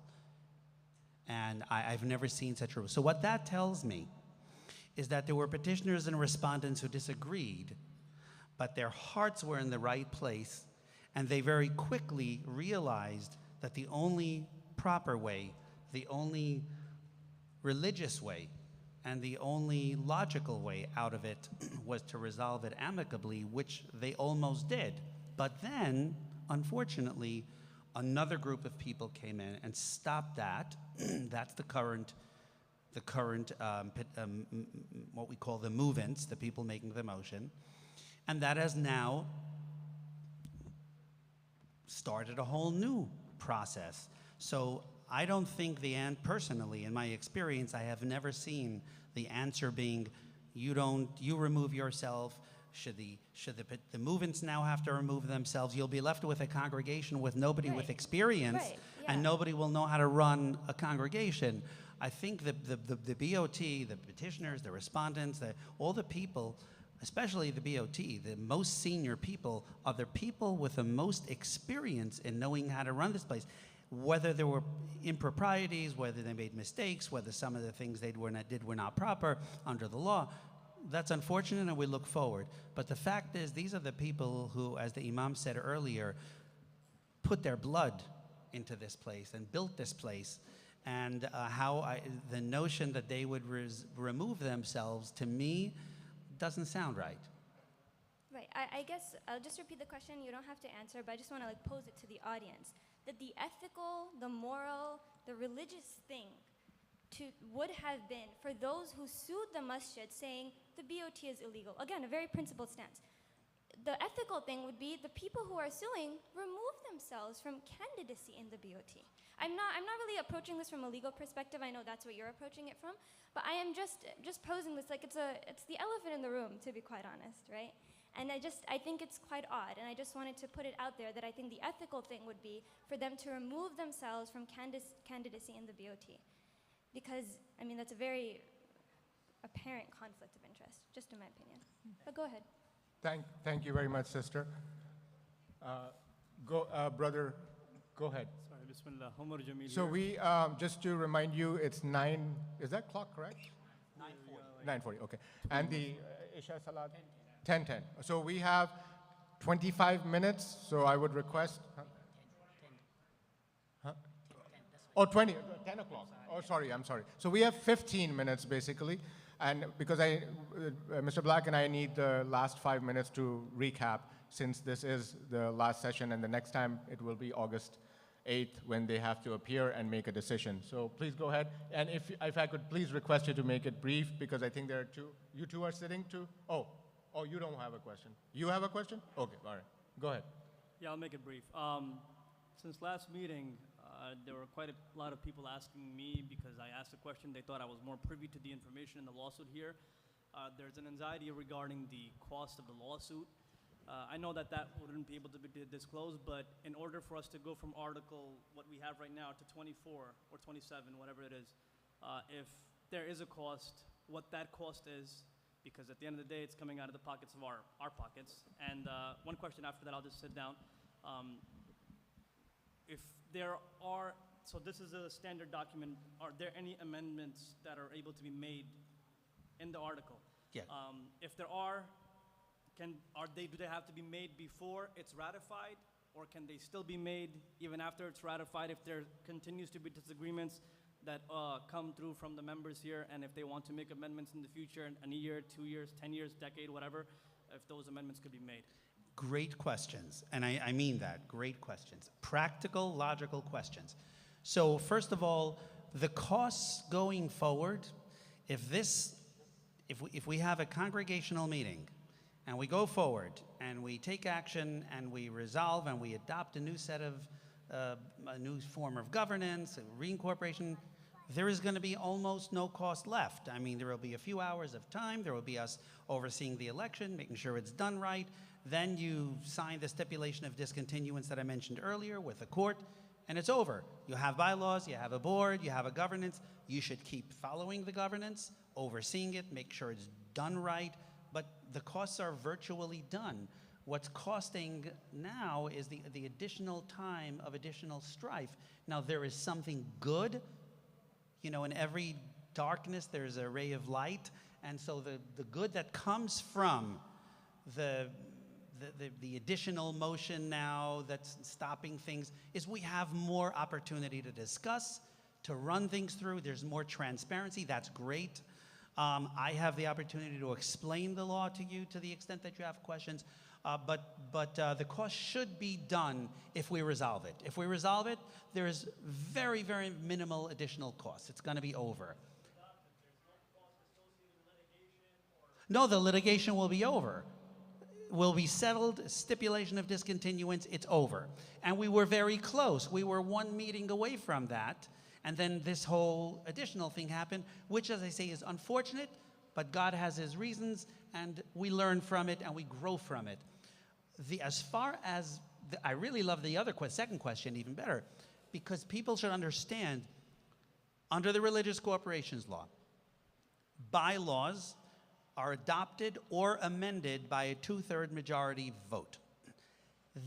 No set of bylaws is perfect. I think we mentioned last time, the version that you're looking at now is version 10. So we had this reincorporation team, which is people from both sides, petitioners, respondents, and Dr. Iqbal, and we worked together. Even among the lawyers, my partner and I had conversations. Is this better? Is that better? Remember, Article 24 is new. It's only 5 years, 2015, 8 years in terms of the legal field is like yesterday. Article 10, we're talking about cases that we know from 100 years ago. We have so much precedent. We've seen hundreds of bylaws under Article 10. Very few, if any, under Article 24. So we're working back and forth. So what you're seeing now has already gone back and forth so many times. But it's not perfect. And during the course of let's say you have a meeting and you adopt it. By the way, between now and when it's adopted, if there is a tweak we need to make, if we get feedback from you, and I encourage everyone from every side, send us notes. Send notes to, I don't know who would collect it, if you would collect them or some of the imam. We'll take it together. We'll put it together. We'll sift it through because some of them will be repetitive. We'll have a list of, let's say, 10 brand new suggestions, and we'll try to incorporate them. We'll try to say, okay, this is a great suggestion. You know, Sister mentioned earlier, maybe we should have something more about the women. Well, I just noticed, I looked over it, there is it's called a women's programming committee, a sister programming committee. Maybe it should be called a sister committee. It's more than just programming. Maybe it's something more intensive. Maybe it's something that's more active. So we should create, and those are the kinds of feedback we should hear from you, and we'll look to incorporate those. Now, once it's voted on, every year, if there's something, I recommend always to congregations that at least once every 5 years, you should update your bylaws. You should review them, Sit down for 1 hour or 2 hours with a committee and an attorney, and you say, well, in the last 5 years, has this worked? Has this worked? The finance committee, there's one provision that doesn't work right because it's not practical, it's not happening quick enough. Okay, let's tweak that, let's change that. The election committee, the nominating committee, let's tweak it, let's add things, let's take away things, let's streamline it so we can fix it over time and make it better and better. It's not going to be perfect. No, bylaws are internal. It's never filed with a court. It's just in your files, and you're bound by it internally, and you have to follow it, but you can change it.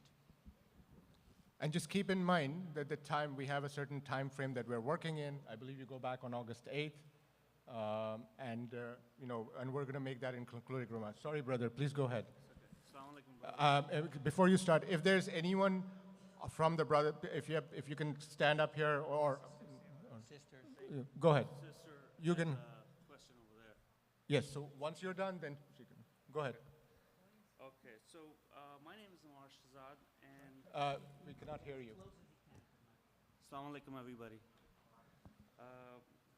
My name is Amar Shahzad, and I'm here on behalf of a friend who asked me to ask this question to Dr. Irfan. I'm sorry. It's a little unclear. If you can get closer to the mic. Okay. The other one. Yes. Is that good? Okay. So I'm asking a question on behalf of a friend. His kids go to school he's asking, I saw your last session and greatly appreciate what you have doing for MDQ and the community. I have never seen anyone do this all these years I have been here or actually anywhere else. My question actually relates to MDQ Academy because as per the current bylaws by MDQ, the Academy also is governed by MDQ. My kids go to MDQ Academy and we just found out very disturbing news that MDQ Academy lost its entire UPK funding, which I believe is about 1.5 million. It is no secret a lot of this UPK money was being used to run the school also. So can you please shed some light on that?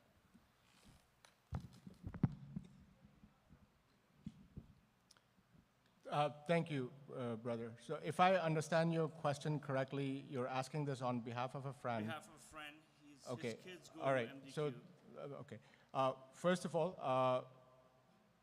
in my capacity, current capacity as the mediator, I cannot intelligently comment on this because I don't know the details, and it would be unfair for me to comment on anything that relates to the MDQ Academy because although you're very right, section Article 2, Section 2G of the old current bylaws actually do say that MDQ Academy is governed by MDQ and all its sister entities. So everything comes basically under that.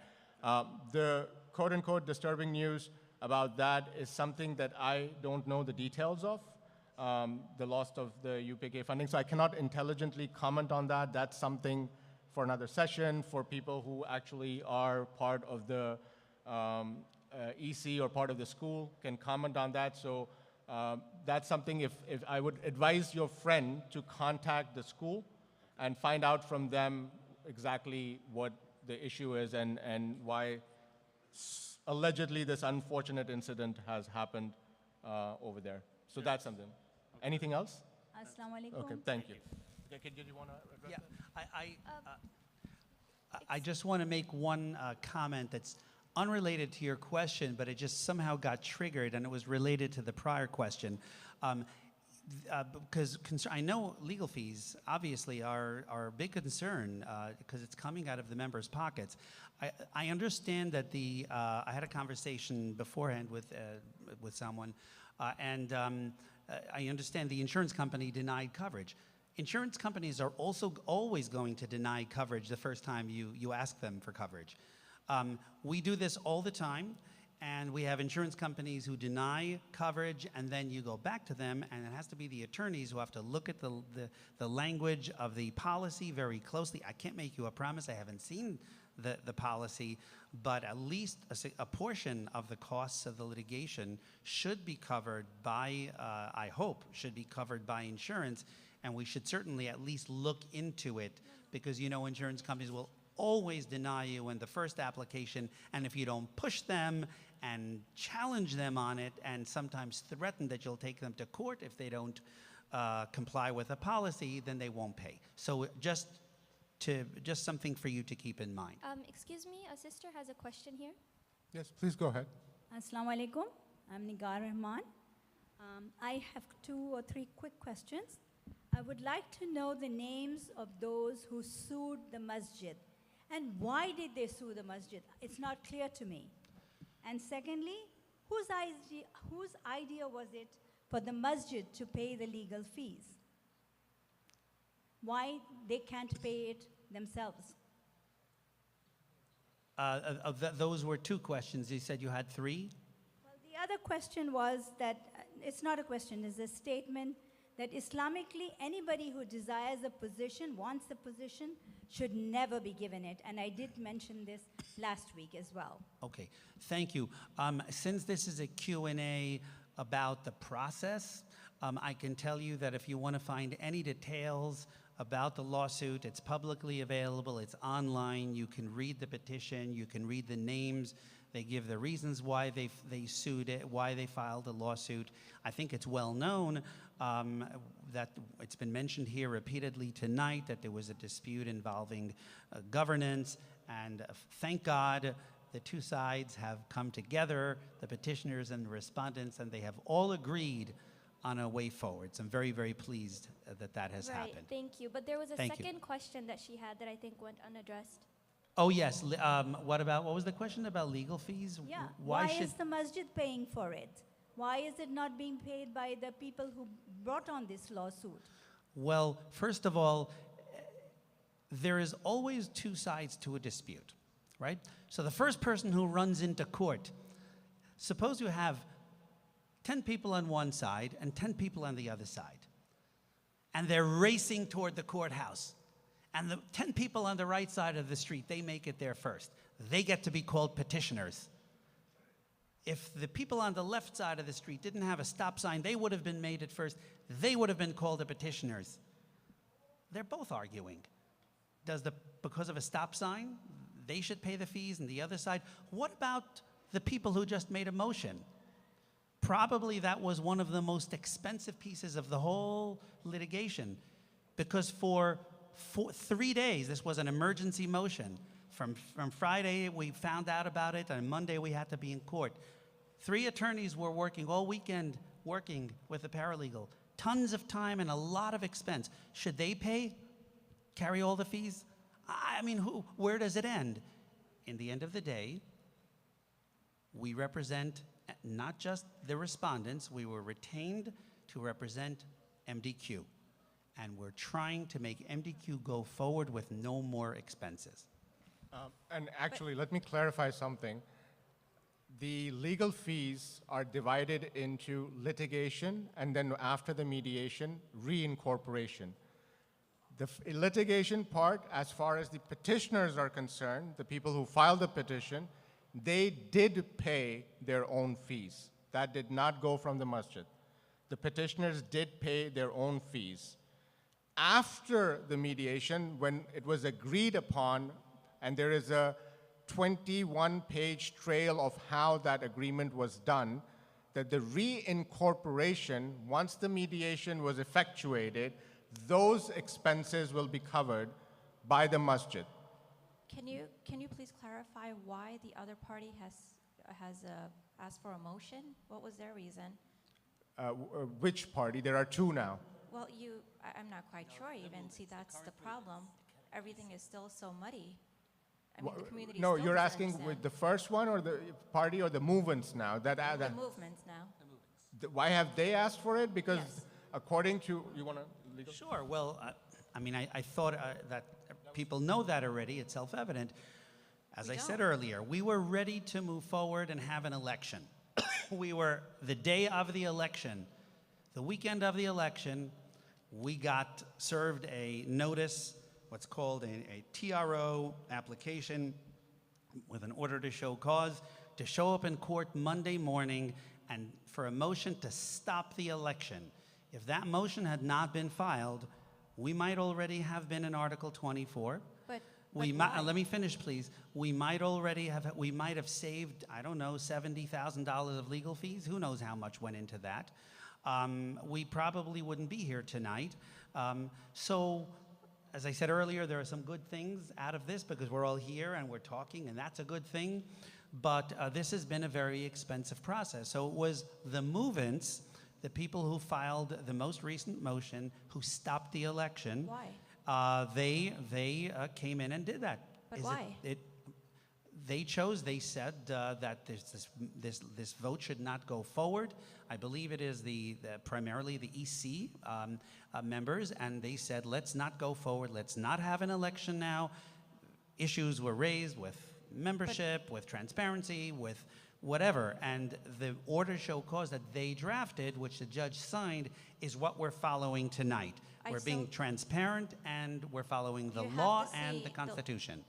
You have to see the look of confusion on everybody here, all the sisters here. We still don't understand what issue did they have. We understand implementing the law, and everybody's here for the law. And to begin with, this is great to begin with the law. Like, yeah, if it wasn't being followed properly, then it should be right now. We agree with that. Sure. But then what is their reason? Can I respond to that question? No. Because The question was asked to me. The question was asked to me. So, I mean, I'd like to respond. The petition, the motion that was filed most recently to stop the election was filed based upon various allegations of impropriety. They said that there was lack of transparency, certain voters were being discredited or not included, that the process was somehow rigged or not transparent or not fair, that bylaws were not being followed. They were being followed, and I think we've been very transparent in answering as many of your questions as we've been able to explain to you why certain members are included, why some are not, but that's the best we can do. Yes? Yes, I agree. Thank you. We appreciate that. But still, it just seems very unclear, and that's why I'm here. But why was there another motion? I just don't understand why another party came in and said, no elections. What's the reason? Why is it stopped? We're looking for a yes or no for this vote, but why? Okay, that's to the best of our ability, we have answered it. Why don't you ask the movements on a separate time? So the movement is standing. Isn't he standing right there? He said that last session. Isn't he standing right there? Okay. Let me answer that question. That's what I was trying to answer. Okay, go ahead. We were given 3 copies, which were locked under Imam's provision. No one was allowed to read the new bylaws. No. Now the bylaws got distributed to everyone. Saw the difference? Voter lists weren't announced. I sent the questions to the lawyer. They never responded to a single question. Who can vote, who can't vote? So that was the reason why that was we moved against and we decided to stop the voting. Now second thing, another thing is, like, till June 30th, the invoice that Masjid has received for the legal expenses has been $92,300. So this is for the congregants to know that your money, because of this lawsuit, this has cost this Masjid $92,000. So if you're trying to tell us that now it's going to be more than that, so you're telling us that this mosque is going to pay a lot more than that after this? Okay, so I don't know. Please allow me to respond to these one at a time.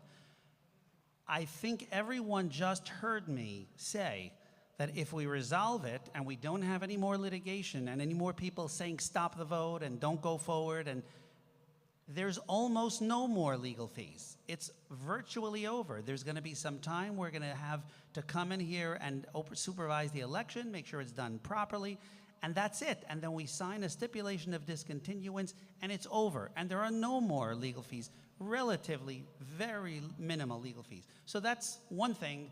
I didn't say there's more legal fees. I said there's less, there's almost no legal fees. As far as us not releasing bylaws, that is simply, absolutely, utterly not true. And we have paper trails, long paper trails to confirm that. Let me explain to you. You have the, if you can pull up the, oh, you closed already. Under the Religious Corporations Law, the language that the law uses is that the announcement of the, I'm trying to open up the RCL as I speak with you, and I can literally read the language, but I've closed it. Okay. The law says that the announcement that has to be made concerning the meeting at which bylaws are going to be adopted, and this is the language of the statute, embodying the bylaws. You're not supposed to give a copy of the bylaws.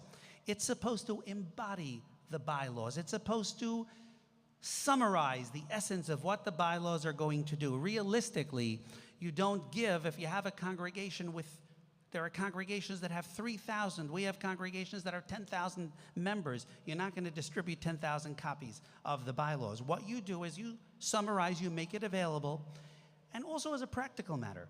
I'm just going to be very, very candid with you, a very practical reason.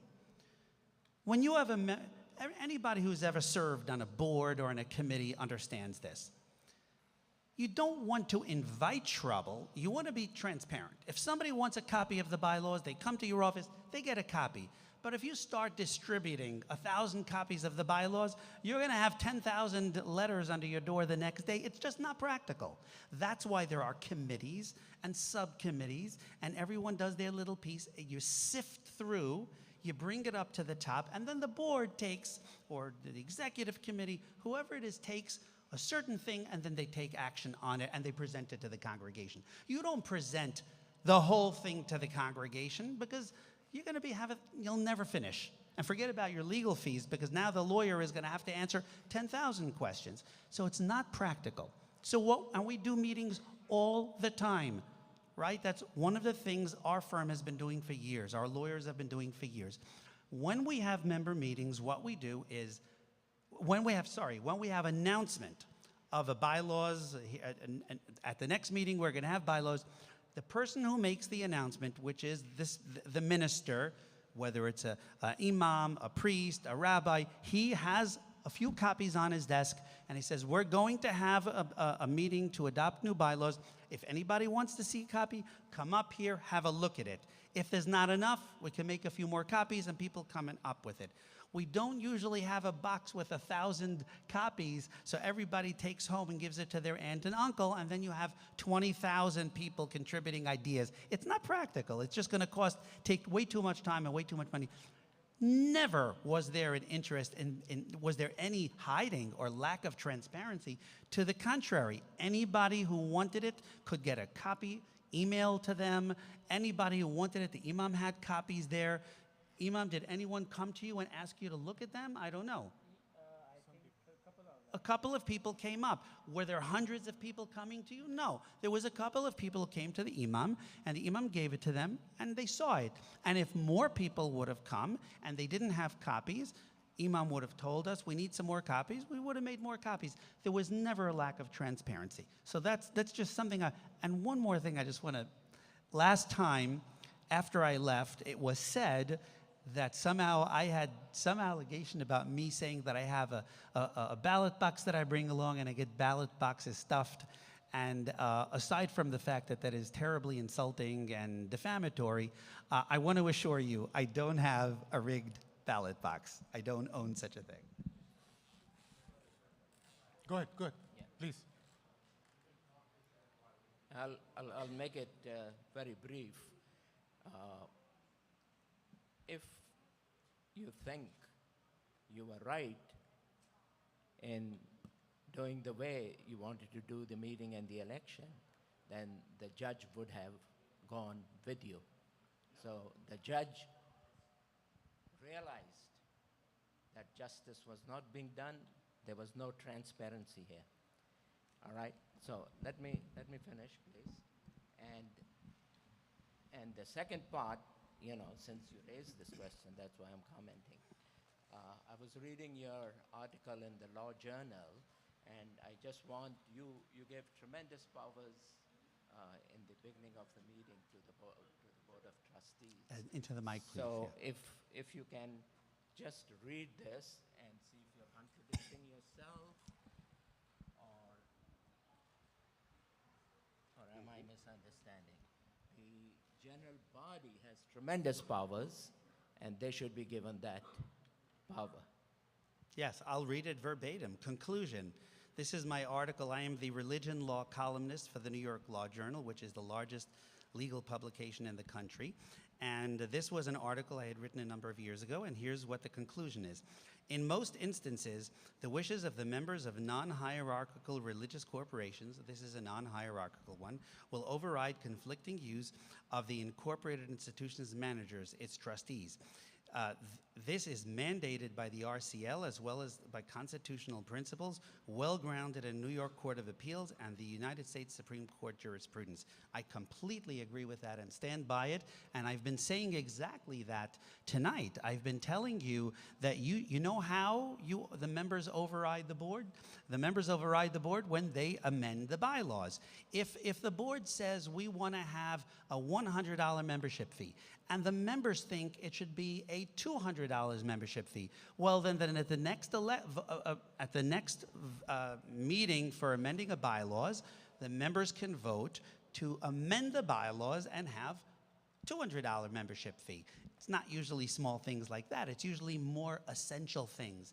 In a non-hierarchical congregation, in an Article 10, primarily, that's the classic non-hierarchical congregation, the members, it says it in Section 5, the very end of Section 5, if you look at it, says that at a meeting of the membership, the members shall direct the trustees by adopting bylaws, and the bylaws shall become the governance for the congregation. So I completely agree with that, and thank you for mentioning that. But before that, you mentioned something else. You mentioned that the judge would have gone along with us. The judge, just so you know, and as Dr. Iqbal keeps saying, I'm glad in a way that the judge agreed to the stay in some ways. I don't think it was the right decision, but I'm glad she did because it has created this. It has given him and me and the board. Let me just respond. Let me respond, please. No. You asked a question, and I want to respond to it. At least this time I get to respond while you're here. So the judge was away, was on vacation. And when the lawyers got on the phone on Friday to see if we can get it before this judge, they said, the judge is away Friday and the judge is away Monday. She will not be there. Therefore, they sent us to a different judge. And we were in the other courtroom before the other judge, arguing before the other judge, and the law clerk walked in and said that the judge has just come back from vacation. She just showed up. So we were sent back to the original judge, the judge who has this case. You can very well assume and understand the judge had obviously not had any time to read the papers, to sink her teeth into us, and to really think this through. So it appears to me what the judge said is, look, just so you understand the difference between a TRO and a order to show cause for a preliminary injunction. A TRO stands for temporary restraining order. It's temporary. Sometimes TROs, she actually gave us 3-4 weeks. Sometimes TROs are for 4 days. Just as I'm granting the TRO, you're going to come back to me next Tuesday and we'll hear argument on it. So she gave us a little more time. I think legally she was wrong. I disagreed. I don't want to say she was wrong. I disagreed with her ruling because I didn't believe it was appropriate under constitutional principles and under legal principles in New York for a judge to interfere with a member meeting. But we follow, it's her rule, so we follow what she does. That becomes the law once she signs it. So now it's her rule, but I don't think that the judge would have, that this means in any way that the judge sides with one or another. She gave a TRO. Yes, she for did. A month. Yes. I want to congratulate Irfan because he disagreed with you. He said 3 or 4 times that he had disagreed that there should have been more transparency. You know, there have been more transparency. I did not, That's yes. what the general body also wanted. They wanted more transparency. You cannot have 3 copies sitting with an imam, and 30 pages? How long does it take to read it? After a Friday prayer, you come and see our Friday prayer here. How many people are here? They were waiting outside. 3 people went in. The others had to go home because there were other things No, to do. let me respond to that. So that was the right judgment by the judge, and that's why she's known as the justice. And I congratulate Irfan because he 3 or 4 times agreed with us. Thank you, Dr. Hafizur Rahman. And this is all with good respect. Yes, no, it's good respect. Very, very rightfully so. There was this only point that Mr. Black and I intellectually, he is an attorney. He followed the law. The RCL said certain things. I represent, to a certain extent, the pulse of the community. And I said, and this was even in our Zoom meeting, we said that this is the first time you and I, the intent wasn't malicious. It's the same way, just like if I say, or anyone else says, for 35 years this congregation has not had a voice in electing. Is it a bad thing? Yes, but respect should still be there. So we all can agree and disagree. I want to wrap it up. Already we are just last minute, 60 seconds. This is where we stand today. This is the last information session. A lot of information, whatever that needs to be revealed is going to be revealed. The membership list. We have till August 8th, Mr. Black and basically the movement's attorney, Mr. Creedon, they meet again. And on that day is decided whether the judge is going to decide to move forward or not. If we obviously can't predict what's going to happen, we're going to give judge every evidence of, hence the recordings, hence the sessions. We have tried our best. Will the judge agree? Nobody can predict. None of us can predict. Not even the lawyers, no one can. Whatever the decision of that is, if the decision is to go ahead with the meeting, then we will go ahead with the meeting under the current bylaws with the way that we explain how the voting eligibility is going to be. It has to be because that's the way. If the judge continues, again, we don't know whether it's going to be 2 minutes or 3 minutes or 4 minutes or 2 days or 50 days, then at that time, the petitioner and the respondents will have to make a decision. Either the petitioners say we will still continue or we will not continue. They can go back to the court and they can continue there. Whatever the decision, at this point, it is my humble request, in light of, I'm not on that group, in light of a very beautiful poem that Akil Rahman penned, read that poem, in light of that sake of unity. Please, nobody is going to be absolutely 100% happy with the voting criteria and voting eligibility. Move forward with this as much as possible. Make this masjid unified again. Thank you very much. Jazakallah. And we will now offer the prayer.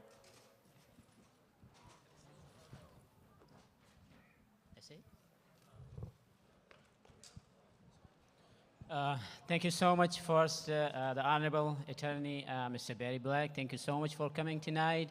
And our mediator, Brother Irfan, for amazing job that he had done so far. May Allah subhanahu wa ta'ala reward you. Your time, your efforts will not be wasted, inshallah. You got the reward and you will get it. Jazakumullahu khair. Thank you so much, Attorney. Thank you. And I thank everybody, the brothers and sisters, everyone who joined us tonight. Jazakumullahu khair.